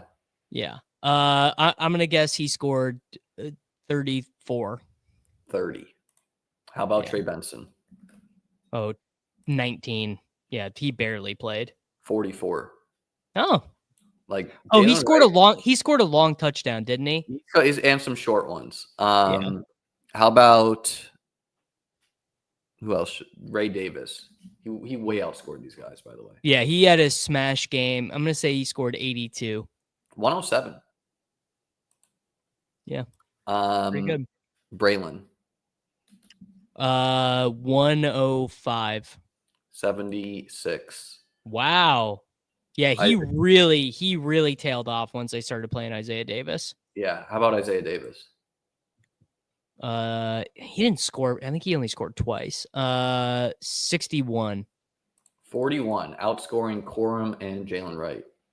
And that's so funny. That's crazy. Yeah. How do I save? I guess I got to take a freaking Patriots wide receiver. How about This Marshawn is just Lloyd? the worst. What do you think? You're on the clock. I know. Marshawn Lloyd scored 7. 2.3 points. I mean, that is just you can't make that up. Shipley clocking in at 13.7. And it all came on like one run. Yeah. He had like what, like it was like a 40-yard touchdown run or something at the end of one of those games. I don't know if you saw, but Marshawn Lloyd visited the same specialist that Christian Watson saw for hamstrings. Christian Watson didn't have hamstring injuries last year. So Laube, -2. I already know. Dylan, Laube, -2.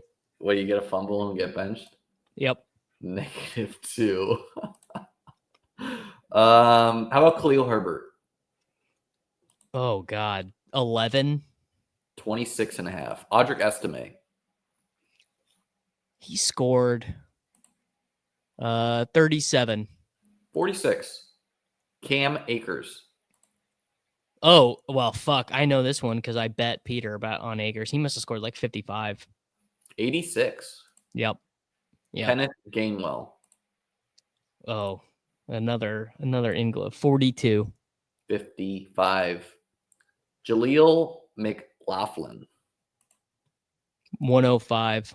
85. Like, I think he's still worth mixing in here. No upside, but like, yeah, 100 fantasy points. Like, that's in your lineup sometimes. Mr. Kamani Vidal. So he got on the one wheel route, he got like 15. So I'm going to say 22. 30.2. Crazy. Jonathan Brooks outscored some of these guys, scored 6 points. Shout out to Jonathan Brooks, man. Alexander Madison. Oh, he kind of had a run, didn't he? He was like kind of starting at the end. He was a good pick. 87. 120. Yeah. Carson Steele. God, Carson Steele. Like 40. 20. Would it not be shocking for him to just like have a resurgence? Yes, because they re-signed Hunt. If they would not have re-signed Hunt and just brought in Elijah Mitchell, then I would say it wouldn't be that surprising. But re-signing Hunt is saying like, oh God, we'd rather have 31-year-old Kareem Hunt who didn't have a single run over 20 yards last year.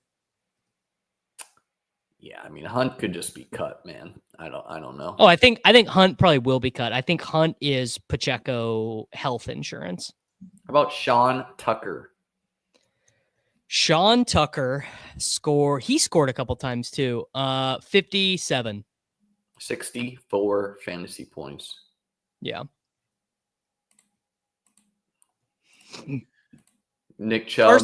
Carson Steele is going to be a great practice squad running back. Nick Chubb updating the yearly squat video, squatting 500 pounds. And there are already people falling for it, dude. Someone asked me why I had Jerome Ford on my thumbnail yesterday. Like, how dare you do this? Nick Chubb is resigning. Nick Chubb, dude. No team needs goodwill more than the Browns. And the fact that they've not re-signed him, I mean, that is beyond speaking volumes. I mean, that is as big as it gets. Ty Johnson. 101. 83. 3 receiving touchdowns. 18 targets, 3 receiving touchdowns. Classic. I mean, you would take that. I think, in the 18th round, 20th round. Remember us competing for Samaje Perine? Oh, I remember it. Everyone was. What do you got? I thought he was so locked into that McKinnon role. We all did, yeah. Pattern matching, man, right? I mean, and he kind of was. Like, he did play third downs. It just, the Chiefs' offense was so shitty that the McKinnon role was basically the Ty Johnson role, you know? Zamir White fantasy points last year. Oh, 7. 26.4. Yeah. I didn't remember it being that bad. I was pretty bad at fantasy last year, but at least I didn't fall for that. 9.8 Raz guy. 9.8 Raz guy. Oh, fuck. I took Juwan Johnson. I meant to take Tyler Higbee. God. That's what I get, bro. Not locked in enough. I feel forced to stop at 2 tight ends and take another running back. I didn't even. Oh God.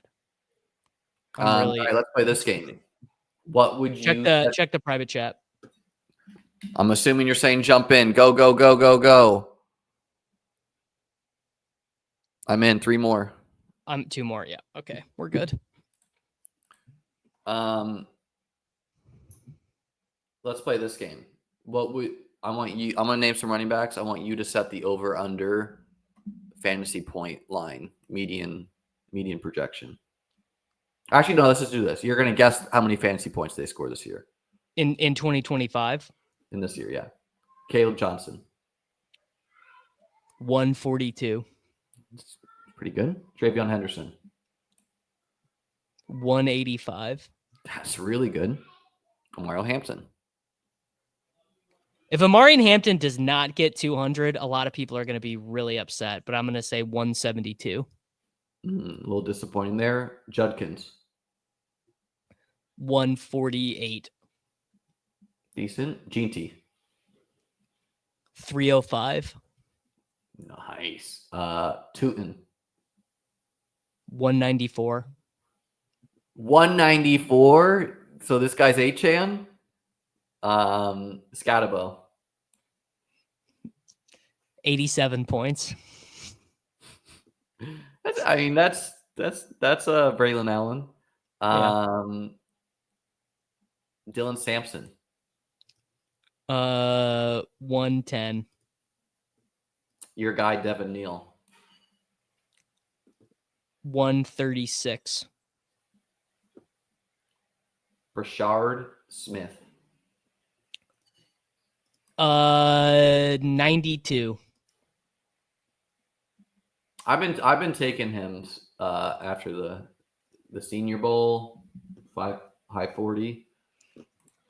All right, okay, I was gonna say I'm gonna go pee, but never mind. You can. No, you go first. I'll hold it down. Okay, you tell me your points for those guys. Give me the Liam math. Okay, I mean I need the draft capital, but let's see. To add some parameters here, Achan had 260 last year. Jonathan Taylor had 240. Gibbs had 340. Derrick Henry had 326. And Bijan had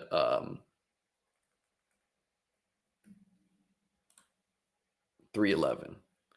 So I'm going to go Jeanty 315, which is good, you know. I'm going to go with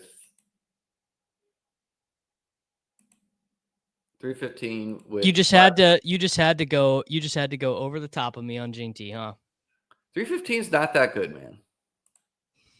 315 is a lot of points. 315 is decent. I think Barkley only got 350 last year. Yeah, I guess 315 is a lot. It's like 15 short of Gibbs. Hampton, yeah, I'll do like a solid 200. Barkley only had 338 last year. 315 is a lot. There are only 4 players with more than 315. Okay. Yeah. Hampton, I'll do 200. So a little bit of a draft bust. Henderson, let's go for an exciting 230. He runs efficient. Judkins, low-key bust. He's like 85. It's not just, but Judkins has the most red flags of the guys who are widely considered to be like elite. Like he is a tackle breaking running back, like a between the tackles runner who didn't break tackles. Like his missed tackles force and broken tackles is like pretty low. Caleb Johnson, I'll go for he's a surprise 200. I'm very into that. I think Caleb Johnson is incredibly good at football. Yeah, I think he's like, he's not athletic, so people are bored of him, but I think he gets a good landing spot, gets the draft capital. Scatabo, it's really hard for him. Scatatibo, they're saying. Scatatibo, even a cooler name. Let's see. What did Tyrone Tracy have last year? 163. Bucky had. I bet the average person would have said Tracy scored way more than that. They would have been like, "Oh, Tracy, like 250." Yeah, it's fresh in the mind, right? Tootin, yeah, I'll go like a 175. But I don't know. The slappies love Tootin, brother. Rashard And I'm head Tootin Slappy. 105. That's a lot for Brashard. I mean, he's gonna be a day 3 pick. That's a lot for him. I love it though. I love it. Martinez, 100. I don't know. It's like this is a hard exercise because like where are these fantasy points coming at the expense of? Missed tackles per attempt is different than breaking tackles. So I will find this data that I'm talking about. Judkins broken tackles. Yes, here we go. Here is the exact data that I found about Judkins. If a running back prospect is very poor at breaking tackles at the collegiate level, they may already be DOA. 26% broken tackle rate is league average. Your red flag list for the 2025 class, we've got Judkins, LaQuint Allen, Taj Brooks, and Ollie Gordon, all of whom are players that the NFL has already cast signals that LaQuint, Taj, and Gordon are day 3 picks. His broken tackle rate is 26.5 according to multiple other sources. Well, I don't know how you would go about differentiating broken. Frankly, I would assume that all of that stuff is from Pro Football Focus. So if that guy is getting data from somewhere else, I would have no. Yeah, I would assume that this data is from PFF. Not that like. I think Judkins is fine. Like, obviously, I'm taking Judkins. I think I've taken him. I took him on the first team that we did on this stream. But that is concerning to have the same broken tackle rate as LaQuint Allen, who is like he's going to be a round 7 pick. I would not be certain at all that forced missed tackles are all that much more valuable. I would think that a broken tackle is more valuable. Like if I'm an NFL coach or if I'm an NFL decision maker, that would be my thought. I kicked something on the ground, made a loud sound. Yeah, people thought you were dead, dude. What if that happened, man? Would you end the stream or would you let it ride out? Dude, I got to get this 150 in come hell or high water. Change title. Liam's dead? Liam's dead. Liam died on stream. This fucking guy, Cognition 10, has auto-drafted all of these rooms with us here. I need him done. I need him out of here. I wanted to do some like alpha running back start team to mix it up, but I like Tyreek Hill at 29. I don't know. I'm going to be forced to get exposure there. Yeah, I mean, no way. Yeah. Trump got shot, and I started streaming like immediately. I was in Ireland when that happened, and I just remember laughing so much that you went live. I was like, "What is happening?" It was like midnight for me or something. I think you actually asked me, "Do I want to come on stream?" And I was like, Oh, I think maybe I did. Yeah, no, I remember no, that night. My wife was out, whatever, like with her friends, and I was just like, all right, gotta generate 7 more YouTube subscriptions, dude. Killing a fantasy football draft. Death of Liam or big board winner. Liam, let me give you a smidgen of professional advice here while we're here. We're 2 hours into the stream. Okay. You can get ChatGPT is bad at thumbnails, but it's good enough now that it would be better at making thumbnails than you doing it in Canva yourself right now. Okay. I thought your thumbnail looked trash. You look like AI, and I like you have like that's the meta now. The like the best look. You it has to be like the big exaggerated face looking thing in like high res. That's like what works now. Who do you think has the most implicit risk amongst James Cook, Breece Hall, Kyron, and Chase Brown? Implicit risk in Meaning, playing like, time risk going into the draft, like that they fall a lot by best Chase ball Brown. Yeah, He's Kyron low key too a little bit. He's Chase Kyron has big risk, but the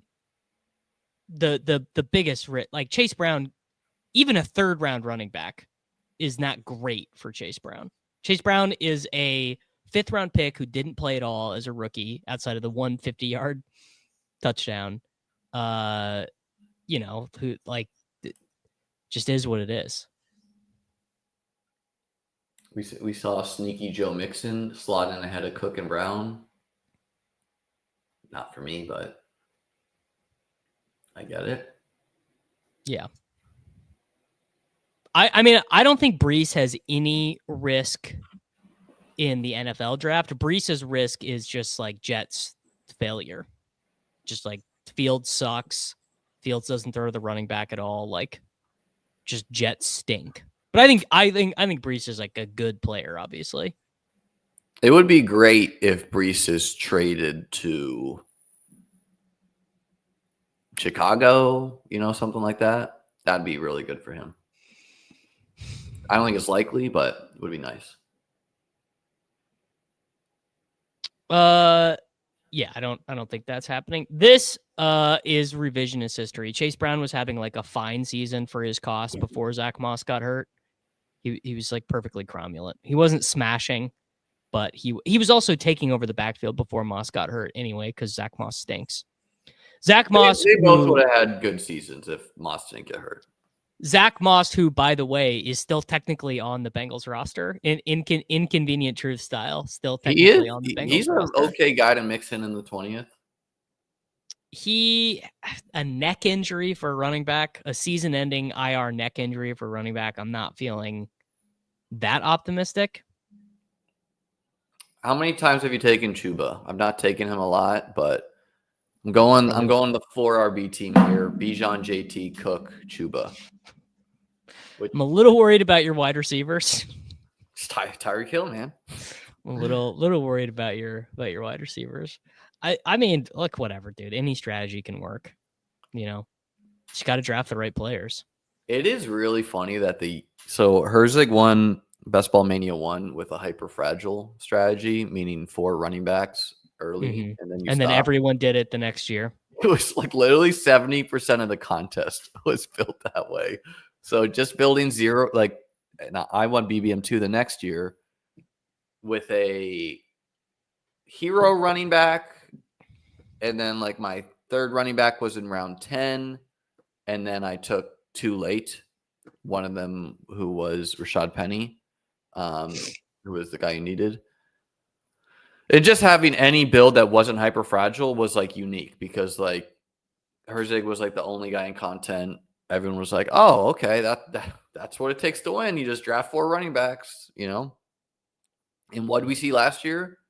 Probably 50% of the contest was 0 RB. You know, we saw kind of pattern matching from the year before. Yeah, it'll be interesting though. Like the big board ADPs are not super reflective of this because it's only fucking sick idiots drafting right now. But I do wonder, will the Best Ball Mania ADP reflect how much running back smashed last year? Like, are all these running backs actually going to go higher? Like, is Kamara going to go up? Is Hubbard going to go up? Is are we just going to see like kind of like a tidal, like the tide comes in, the tide comes out, just a general shift of running backs up? I mean, my thought is probably yes, that probably will happen. Yeah, and you can see this a little bit with DraftKings ADP where a lot of these guys go higher. All right, fine. Don't try this at home. The 5 running back, 1 wide receiver start. The 5 I mean, can't go wrong. Starving the beast, guys. Starving the values. You're gonna love your late round picks. You're gonna be like, yeah, dude. It's gonna be like your favorite team where you have you've got Darius Slayton, Josh Palmer, Ray McLeod, Jalen Tolbert. Remember the famous tweet that Adam Schefter deleted about Jalen Tolbert? Got to get some more Tolby. How about the Kyren Williams Schefter call out? I wonder what he would have done his rookie year. I mean, it's a great question because only super sick people even remember that. And I remembered it, and I had more of Kyren than the field the year he went nuts, but not enough, obviously. Because I remembered that random Adam Schefter note, but I hammered him that year. Yeah. I hammered I did have 20% of a late round Rams wide receiver that year, so clearly I was directionally accurate. If someone's asking to explain, Adam Schefter tweeted like he didn't even tweet it. He said it on ESPN, whatever the fuck the pregame show is, that he was starting Kyren Williams in the 16-team ESPN War Room League, his first ever career game, that first game in the season against the Bills. And it's totally forgotten at the time, but Schefter knew. Got hurt on the kick return and was out for the year. And then I think he came back. I think he came back, but didn't. He was really banged up because he had to have surgery on his ankle. That next year, the Rams drafted a running back who I can't even remember this guy's name anymore. They drafted this guy, and so in pre-draft, everyone was drafting this guy. Cam Akers was going as like a 5th round pick. I mean, their running back room in 2023 was Royce Freeman, Darrell Henderson, Ronnie Rivers. Jake Funk is the name that you are thinking of, though. It was a 7th round pick. No, I don't think so. I think it was like a 6th round pick, this guy. Spiller, no, I don't think Zach so. Evans. Zach Evans from SMU. That's what it was. Zach Evans from SMU. So, yeah, early in the contest, people were drafting Zach Evans because he was drafted like 6th round or something, right? Yes, super late. And then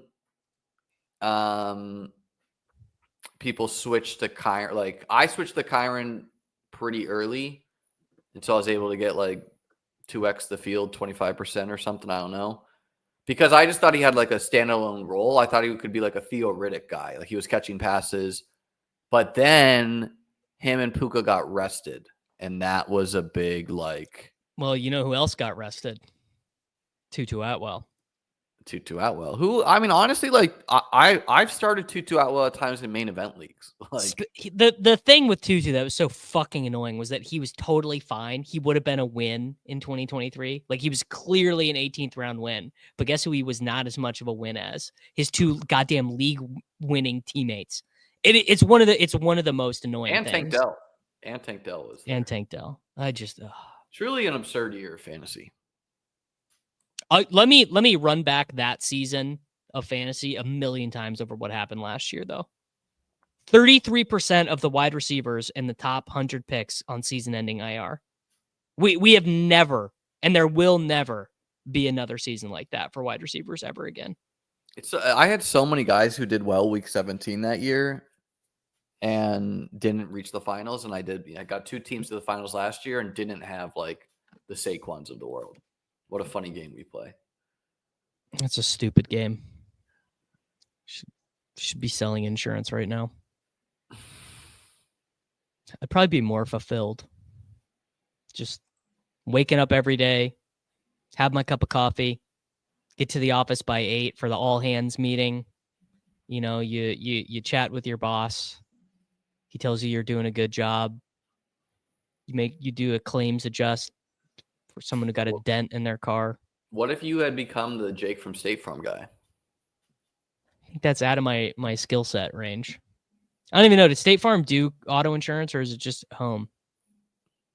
I don't know. They do everything, I think. Yeah.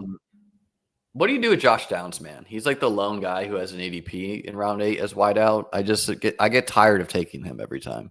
I take him a lot. I mean, I was taking him more when I was into Richardson. I'm less into obviously less into Richardson. The thing in best ball or in pre-draft best ball is that you have 2 things going on. One, the stacks are so much less certain because they're just fewer situations that are clearly settled. And then the second is stacking is actually more important because the contest is so top heavy. So top heavy. So your just pick the right 18 players odds are like worse, obviously. So it makes me like I like the wide receivers in this range. I take a lot of them, but like I will take I'll take a Luther Burden over, or I'll take a Juwan Jennings over Luther Burden. Like I think Luther Burden probably has way better fantasy outcomes than Juwan Jennings, but Jennings has the stackability, and I value that a lot in this tournament. What's your official gut call on Burden, Golden, Igbuka, draft capital? Burden, Golden, Igbuka. Golden is going to be the first wide receiver drafted. He's going to the Cowboys, pick 12. And then Burden and Igbuka will not be first round picks. That's my official call. Officially official call. I don't think Golden goes 12th. Gotta read the tea leaves, brother. Dude, the 40 truther folks are gonna. That's gonna get to it. How funny is that? Didn't really run a 4.29, dude. They timed it wrong. He definitely didn't. Like he didn't run again. Shout out to him, dude. That's smart as shit. Yeah, obviously, when you're a 4.39 or a 4.4 guy and they clock you at 4.29, you're like, oh, let's hang it up. It took me to our 3rd draft, but I did finally get a good team. Finally have a team I like here. Maybe a coincidence that I took 5 running backs to begin this one. But did you take another one? No. Walker was your last one. How are you feeling about Darnell Mooney as your wide receiver 3? Good, man. Darnell Mooney's a stud. He's a Tampa Bay Buccaneers merchant is what he is. Damn, I really wanted Jonnu on this team. I'll take Njoku. Sure, whatever. Yes. I love Jonnu. I could see it blowing up in my face, but I keep on taking him. Jack Settleman's thought experiment on Pete's stream a couple years ago. What are your odds of winning BBM if you were given the first 8 picks of the draft? Very low. Very low. They may be, what would you say? It triples your odds of like 0.000000001 to like 0.0000002, maybe. Still couldn't be lower, really. Yeah, very low. And in fact, I wonder if if I had the capacity and the framework for this, which I don't because I'm not very good at math. Like if you could actually model that out and you could give a team the highest 18, like the highest projected roster of 18 players, like quarterback, do whatever, like whether there be stacks or whatever your math has is the highest, and then simulate that versus the rest of the field. And obviously the ability to simulate a field of that size is pretty difficult. I wonder what the expected value would be of that team. Maybe it would be like $200 instead of $25 or whatever, but it would still be really low. Someone said Jack Selman ran a 4.540. No way. I think Jack's line was not that. I want to say Jack's line was 5.1 or 4.8 or something.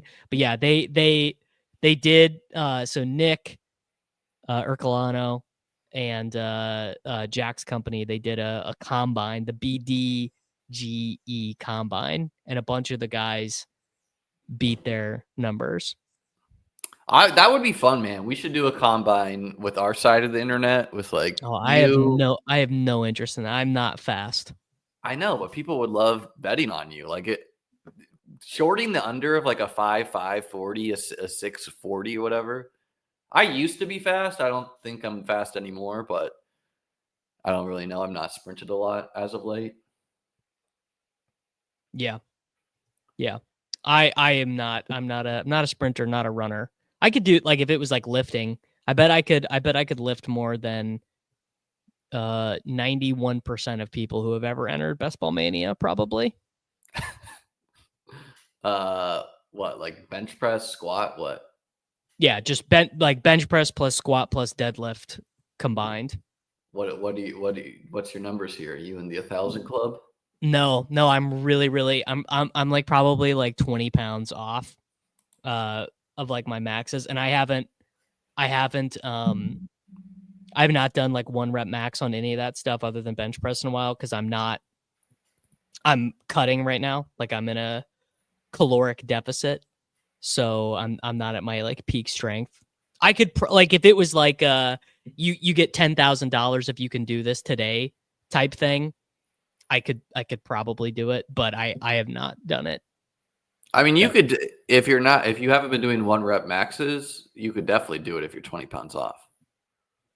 Yeah, it's just of like of all dudes shouting at you, you could probably get those extra 20 pounds. Just of all the 1 rep maxes I've done, I'm not there yet. But yeah, maybe that's a goal for next year for me. I have very long arms for my height. I have like a 6'4" wingspan, but I'm 5'11", so my bench is definitely not a big number. That's crazy. Yeah, I have unbelievably bad bench press form. I need a wide receiver, but I hate these wide receivers. Underdog's juicing these numbers. Yeah. Word salad. I can deadlift 405.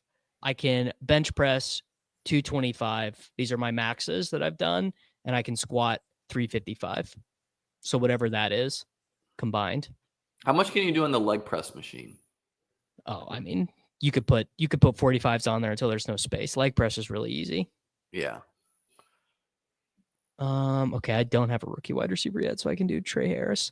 It's a leverage thing. The leg press is like your body's perfect leverage to move. So you could just do whatever. Who is the shortest best ball streamer? It's probably Davis, right? It's gotta be me, right? I can't even think of anyone who'd be close. Crane's not very tall. How short are you? I'm like 5'4". Haven't been measured in forever. Hers like tall. Yeah. Leone's not very big. He's taller than me. There's no way that anyone who's like in the industry is any shorter than me though. I'd be stunned. I'd know about it. People are saying you look like Napoleon Dynamite in the thumbnail. Davis always I'm a very beautiful man, so Davis chooses the ugliest pictures of me. You know what this one is from? Yeah, it's I was biking and I probably posted a picture online. It's from this is your DFS After Dark thumbnail that you did with Peter, because I just googled Chess Liam. So if you want better, send me some fucking headshots if you want better thumbnails. I don't do I'm not worried about it. I don't do faces on the thumbnails all that often, because they're not as good for click-through rate. But with the Davis and Liam, you got to do it. Pains me to take Penix over Trevor Lawrence, but having Bijan and Mooney, you kind of have to. Matt is working his insurance job right now and listening. He realized that insurance jobs are the hood for white guys, and that you got to know ball to get out of the hood. I that's probably not very politically correct, but I do get exactly what he's saying. Like an insurance job for like upper, lower, middle, upper white class or class white guy is like, we had a good run, but we are being canceled. Yeah. That's not Chess Liam, that's Checkers Liam. I haven't seen Checker Liam in a draft in a long time. I haven't seen this little, like, I guess you could call it like parasocial relationship that the like Underzet. One guy's name is Evan. One guy's Evan Silva, and people always think they're drafting with Evan Silva. There's a TakeCast fan 01. Now that is a deep cut, because not all your fans even know you do the TakeCast. No, not even close. Yeah, it is. Yeah. It is a very deep cut. The Swolecast Combine, that would be fun, man. Swolecast Combine would go. I would love to be a mega. Yes, there's Cromulent is an underdog username. This is my first share of Quentin Johnston. That's how bad it is. Bad news on this front. Lan Larison, he texted me on Monday and said he couldn't make our podcast recording time. I texted him back, like, whatever, no big deal. And then I texted him yesterday and I said, when do you want to do this? No response. So, yeah, and announcement for me, I've been texting Josh Allen. He said he really wanted to make it, but he can't make it because he's got to go to Hollywood and stuff. And also I've been texting. I don't think Lan Larison is of the same level of fame. Also, I've been texting Ashton Jeanty. He really wants to be here, guys, but he just can't swing it. He's got to prepare for the draft. So I know you guys have been waiting for that, but he is legitimately busy because he is preparing for the NFL draft. And also Liam comparing Lan Larison to Josh Allen is a really good. It's a compliment to Lan. I don't even. It is a compliment. It is a compliment to Lan. Dude, cognition is fucking. I am really tilted. All I know is you are. Who'd you have on the pod? You have Lobby on the pod last year. Yeah, and yeah. So Lan is destined for -4 fantasy points. Yeah, many such cases. Who do I want Buffalo to take in the first 2 rounds? Big draft. You guys have an extra 2? Yeah. Yeah, it's interesting because Buffalo has 10 picks, and I mean, their roster's too good to fit 10 guys on the team. So it's a draft where what people are kind of saying about it is that, and honestly, I hear this every single year, there's not 32 round grades on guys. And what the real rub on this year is that everyone's the same from pick 10 to 70. So I would think Buffalo is a kind of a prime team to trade up, in the sense that why not go get a guy you really want? Like could they trade up for Matthew Golden if he's there at 24? Like, could they swap with the Vikings to get some more picks for the Vikings? Man, that would be absolutely hilarious Billsism, to trade away the Xavier Worthy pick and then be like, you know what? We need to take shittier Xavier Worthy. Let's trade up for Matthew Golden. Well, every wideout they brought in has been fast, so they're certainly drafting someone. I mean, That's what they need. That is Yeah. the element that they're missing big time. Bills trading up for Jeanty, that's not conceivable. You know what? Bills trade up for Jeanty. I give that an A. I think that's actually like, I think That'd be really fun. I was arguing about this with a couple guys in my Discord this morning. Everyone was arguing about this rumor that the 49ers want to trade up for someone. And one of the guys was saying, oh, they should trade up for Jeanty. They have 11 picks. I was like, yeah, but that is not when you want to be in the Bill spot. If you want to get the elite running back, you want to be like, we just need one more thing. But the thing is the Bills defense like needs some guys. Like they don't have a second corner right now. They need a D tackle.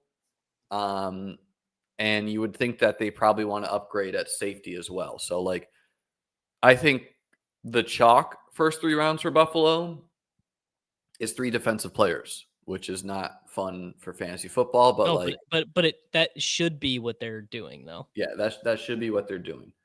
Yeah, there is some possibility that they're like, we're not letting us not trading up for Brian Thomas happen again. And they go and get a Golden, or I don't know if you saw Dable's mock, but he mocked them Tet at 30, just straight up. Yeah. Which is like totally possible. Yeah. Yeah. I mean, the rub on Ted is that like he's just slow, but everyone loves him. So I don't know. I don't think he's going to be there at 30. And then, yeah, you have the possibility that like they go running back, which I think that's probably later, like I think they've kind of shown that they'll do that in the later rounds, but who knows? And then, yeah, I think despite the Bills having few, like the 49ers have 11 picks, but they lost like 50 guys. They lost $280 million of like money committed to the cap or whatever. Yeah. Like they lost a lot of players. Buffalo really is like, they need a corner. They're always good at finding that. They need, they could use a better safety. And they need like a run stopping D tackle, which there's like a million guys like that in this draft. And then I always want them to draft a wide receiver. You should probably be taking like wide receivers in most drafts, right? Like most teams should be. Yeah, just to get, just if for nothing else, than to just have cost controlled labor so you don't have to pay the guys you have. Yeah, or just like, Tank Dell's a 3rd round pick. Puka Nacua is a 5th round pick. Like, yep, there are some guys out there that could be game changers. Kyrie Elam was like if you look at that draft by Buffalo, that draft was like a wild success. They just took Elam in the 1st. Yeah. But like they got like Christian Benford in that draft, who is a 6th round pick, one of the best corners in the league. They got Bernard in that draft, one of the best linebackers in the league. They got Shakir in the 5th. Just hurts to miss on a 1st round corner. No, and I think casual fans like only view that, right? They only view No, like casual Bills fans, like they only view like the 1st round, right? They're like, oh, I don't care, but you took Elam. And the Chiefs took the guy that they wanted. I think they traded up for who's the good corner you guys have? In that draft? Shit, I don't even know. He's gone now. No, he's still on the team. This was the CH draft, right?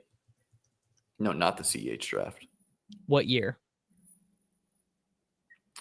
Clear Elam. 23? McDuffie. Yeah, it was McDuffie. And that's the risk that, like, when you're a good team, if you go into the draft with, like, known holes, that's the risk you have. Like currently, the Bills, I think it's no secret the Bills need a corner, right? They didn't re-sign anyone. They only have Benford. Obviously, they have slot covered too. But, if say the Chiefs wanted a corner, they know, okay, let's trade one spot ahead of Buffalo, right? Sure. Still just sucks. Sucks to miss as a Clyde Edwards-Helaire non-enjoyer. It's just very annoying to miss on the first round pick. Well, but how did you guys do overall in that draft? The 2020, well, because that was like a real like meat potatoes draft for Buffalo. Yeah, no, they got, I mean, pretty big wins. Willie Gay, Niang started, L'Jarius Sneed, who was a starter. Big win, who also I think recently pointed a gun at a man and is dealing with legal issues. Well, he's on the Titans, so he's their problem now. Actually, this was really, it was Sneed was the win. Niang was not that good. Willie Gay is was a good starter for them and is now no longer on the team. He's a Saint now. Yeah, he had a good run with them though. Yeah. I don't know, man. You think Bond's going undrafted, man, or what? Bond? Yeah, it just feels like I was anywhere from first round pick to undrafted. If I was a vibes based pick, I would be like, hard to imagine worse vibes than booed at the combine. Your teammate becomes like the darling. I still think that's being held against him though. Him not running quite as fast at 40 as he stated. It is being held against him as it should be. And then turning yourself into Texas police for domestic violence. I don't know. Sexual assault, but he sent all of the text messages to every team, which some people are reading as that's something that he's like, here's our discussions, you read into it. So I don't know. Just let me tell you, if you're a borderline talent, which I think Isaiah Bond is, and that is where you end up, it's not good. Like no, I don't think if he was right now, but if he goes in the first or second round, I don't care. I'm going to be drafting him. If he was better, right? If he was a better player, then maybe it would be different. I need an old guy on this team. I'll do. Now, who's an old running back? Mostert. I'm just gonna take Elijah Mitchell because that's what I always do. Do you want to do another one after this, or you got to get out of here?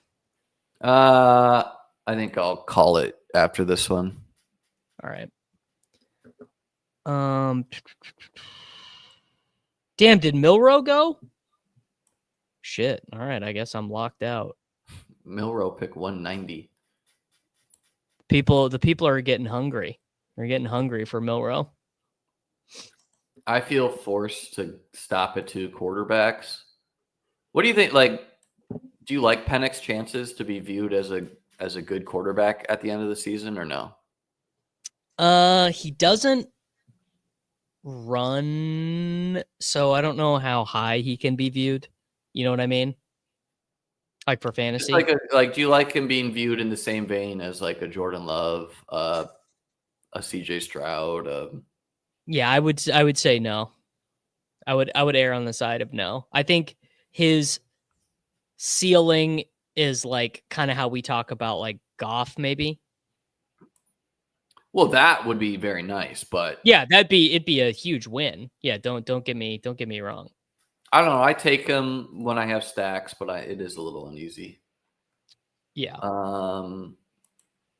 Diami Brown, dude, starter on the Jags. Gabe Davis, man. Wish I would not have been taking him so much as my chaperone early. Well, he could get the one you should regret is Elijah Moore. He's not even signed. Yeah. NFL said Amari Cooper, Elijah Moore, out of here. You guys are not NFL players anymore, brother. He could get traded, maybe. To Gabe? Yeah, sure. He could get traded. Why not? Go be a blocking wide receiver somewhere. Yeah. Yeah. I this is how I feel. If I take London, sure, then Penix is totally in play. I probably have some Penix London teams earlier before the quarterback prices got like crazy. Yeah, I mean, does Quarterback it feel prices good taking him within a couple picks of like Herbert ahead of Lawrence? Like I don't feel good about that, but I feel forced when stacking. Big news for me. My Monday video got demonetized, and now I appealed it, and YouTube just sent me an email saying that it's not demonetized anymore. Why was it demonetized? They said it was for like adult content, like it was like vulgar. You're I mean, I'm sure. I think what it was is that someone asked me like what rap songs could I do like off the top of my head. Like, oh, what rap song could you just rap all the words? And I was like, oh, I could do this, I could do that. And I literally think that is what it is. I always get a question of, do I want to file a copyright strike against you? Because we simulcast. Because we post the same video. Yeah. I get the same. What's weird is I actually don't always get it though. Like it'll maybe be like one every 4 videos or something. So what do you think in this wide receiver room? Tyreek Hill, Jaden Reed. Let's look at Liam's wide receiver room. Darnell Mooney, Rashid Shaheed, Quentin Johnston, Cedric Tillman, Alec Pierce, Jalen Royals, Dami Brown, and Andre Yoshivas. So I would have done the exact opposite of what you did. You steered into the skid with the veterans. Like, you're like, all right, I'll take QJ. I would have done the exact. I mean, I would have taken some of them. Like Pierce, I think was good for this team, but I would have done like Kyle Williams, Io Manor. Like I would have gone that direction. Those guys went expensive in this draft. Io Manor went 169, and I took Pierce instead of Kyle Williams. Yeah, I mean, to some degree, there's only so much should I take DeMarcus Robinson on this team? Heel turn? I do it sometimes. I have Purdy. There you go. Never let the people say I didn't learn my lesson. I like it more when I pair him with like Ayuk, telling myself the bridge story. Yeah. Take Jordan James. Very weird structure for me. I never do stuff like this. A 2-8-8-2 with Baker and Purdy. Liam said I never take Baker. Brees, Aaron Jones, Tootin, Giddens, Harvey, Elijah Mitchell, Brashard Smith, Jordan James, St. Brown, Mike Evans, Juwan Jennings, Olave, Trey Harris, Kyle Williams, Jalen Tolbert, Demarcus Robinson, Brock Bowers, David Njoku. The issue with my team is outside of running back, I don't really feel great about my quarterbacks or tight ends either. I feel forced to stop at Love and Penix.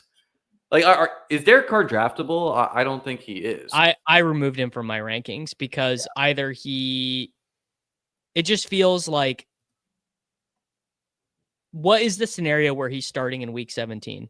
Like, draw me up the scenario where he's starting week 17. Either he's injured or he's released by the Saints or traded from the Saints to like some shitty, terrible situation. Yeah.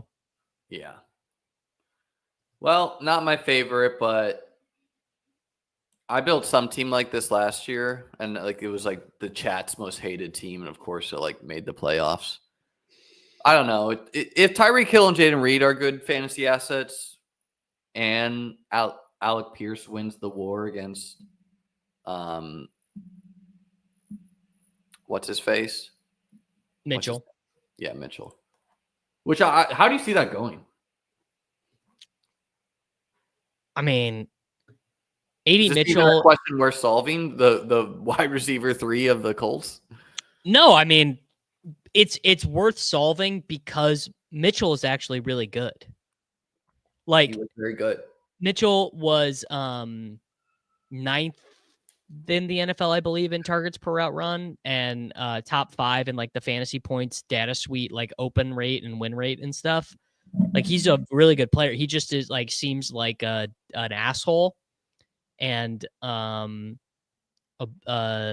maybe not that hard of a worker. So And Pierce had 800 yards and 7 touchdowns. yeah, I mean, on 37 catches. Yeah, Pierce is like obviously like a good fit for the Anthony Richardson. Just throw it there. Yeah. Fuck it, Alec Pierce down there somewhere. Better in best ball, man. Absolutely. All right, ladies and gentlemen. Well, we appreciate you riding out. That was my 107th big board, I believe. Davis, how many you got left? 108th, actually.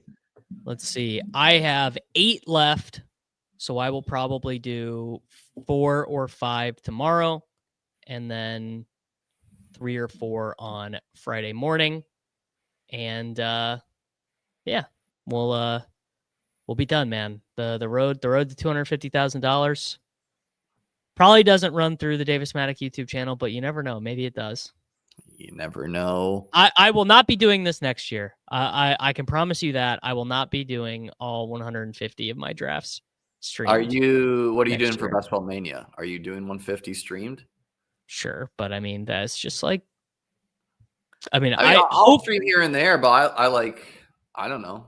I think you're giving up some equity if you stream all these drafts, I'm not, because my teams are going to be bad, so I'm gaining the equity by YouTube dollars, by like exposure and no. You business wise, whatever. But I'm talking like, I don't know. I'm foolish enough to think I can win again. Got 2 teams to the finals, so I'm like, I don't want to a surprise. Like, I'll do some surprise streams sometimes where I just like fire a draft and then fire up the stream.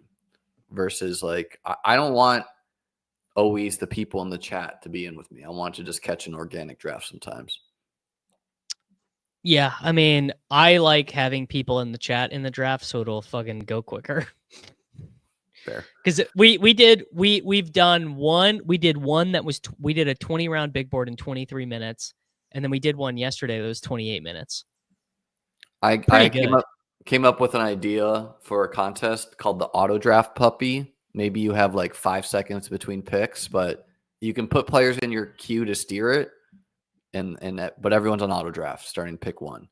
No, the move is always. I've always thought an auto draft contest would be fun. Yeah. For me, I put an article out yesterday. People want to check that out at beatbestball.com. Just went through my favorite 3 picks in each round. Davis, guess some names on that list. Guess 3 guys. I'll tell you yay or nay. James Cook. Made it. Jerome Ford. Yes, of course. Darius Slayton. No. Yeah, no. Actually, yes, he did, I think. Yeah, he did it. How many total players are there? 60. So 3 per round. 3 per round. I think I'm gonna send it there. Going a perfect 4 for 4, getting all of those. I think that was impressive. I just posted up a new article about Dynasty Rookie Draft Strategy on patreon.com/DavisMattock.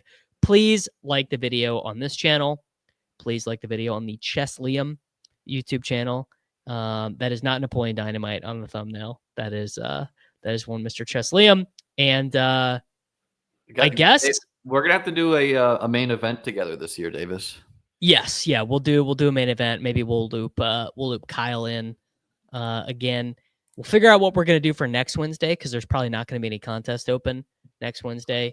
Maybe we'll have next Wednesday off, day before the draft. Maybe we'll just talk about the draft. But appreciate you guys. Join the Discords and all that. Have a great day. Later, everyone. It's Short King Summer, dude. It just feels like no one in fantasy sports ever learns anything. Does he mistime it, or is Brock Bowers just a grown man? Brock Bowers is just a grown man. Dare I say, Rich, football might be back.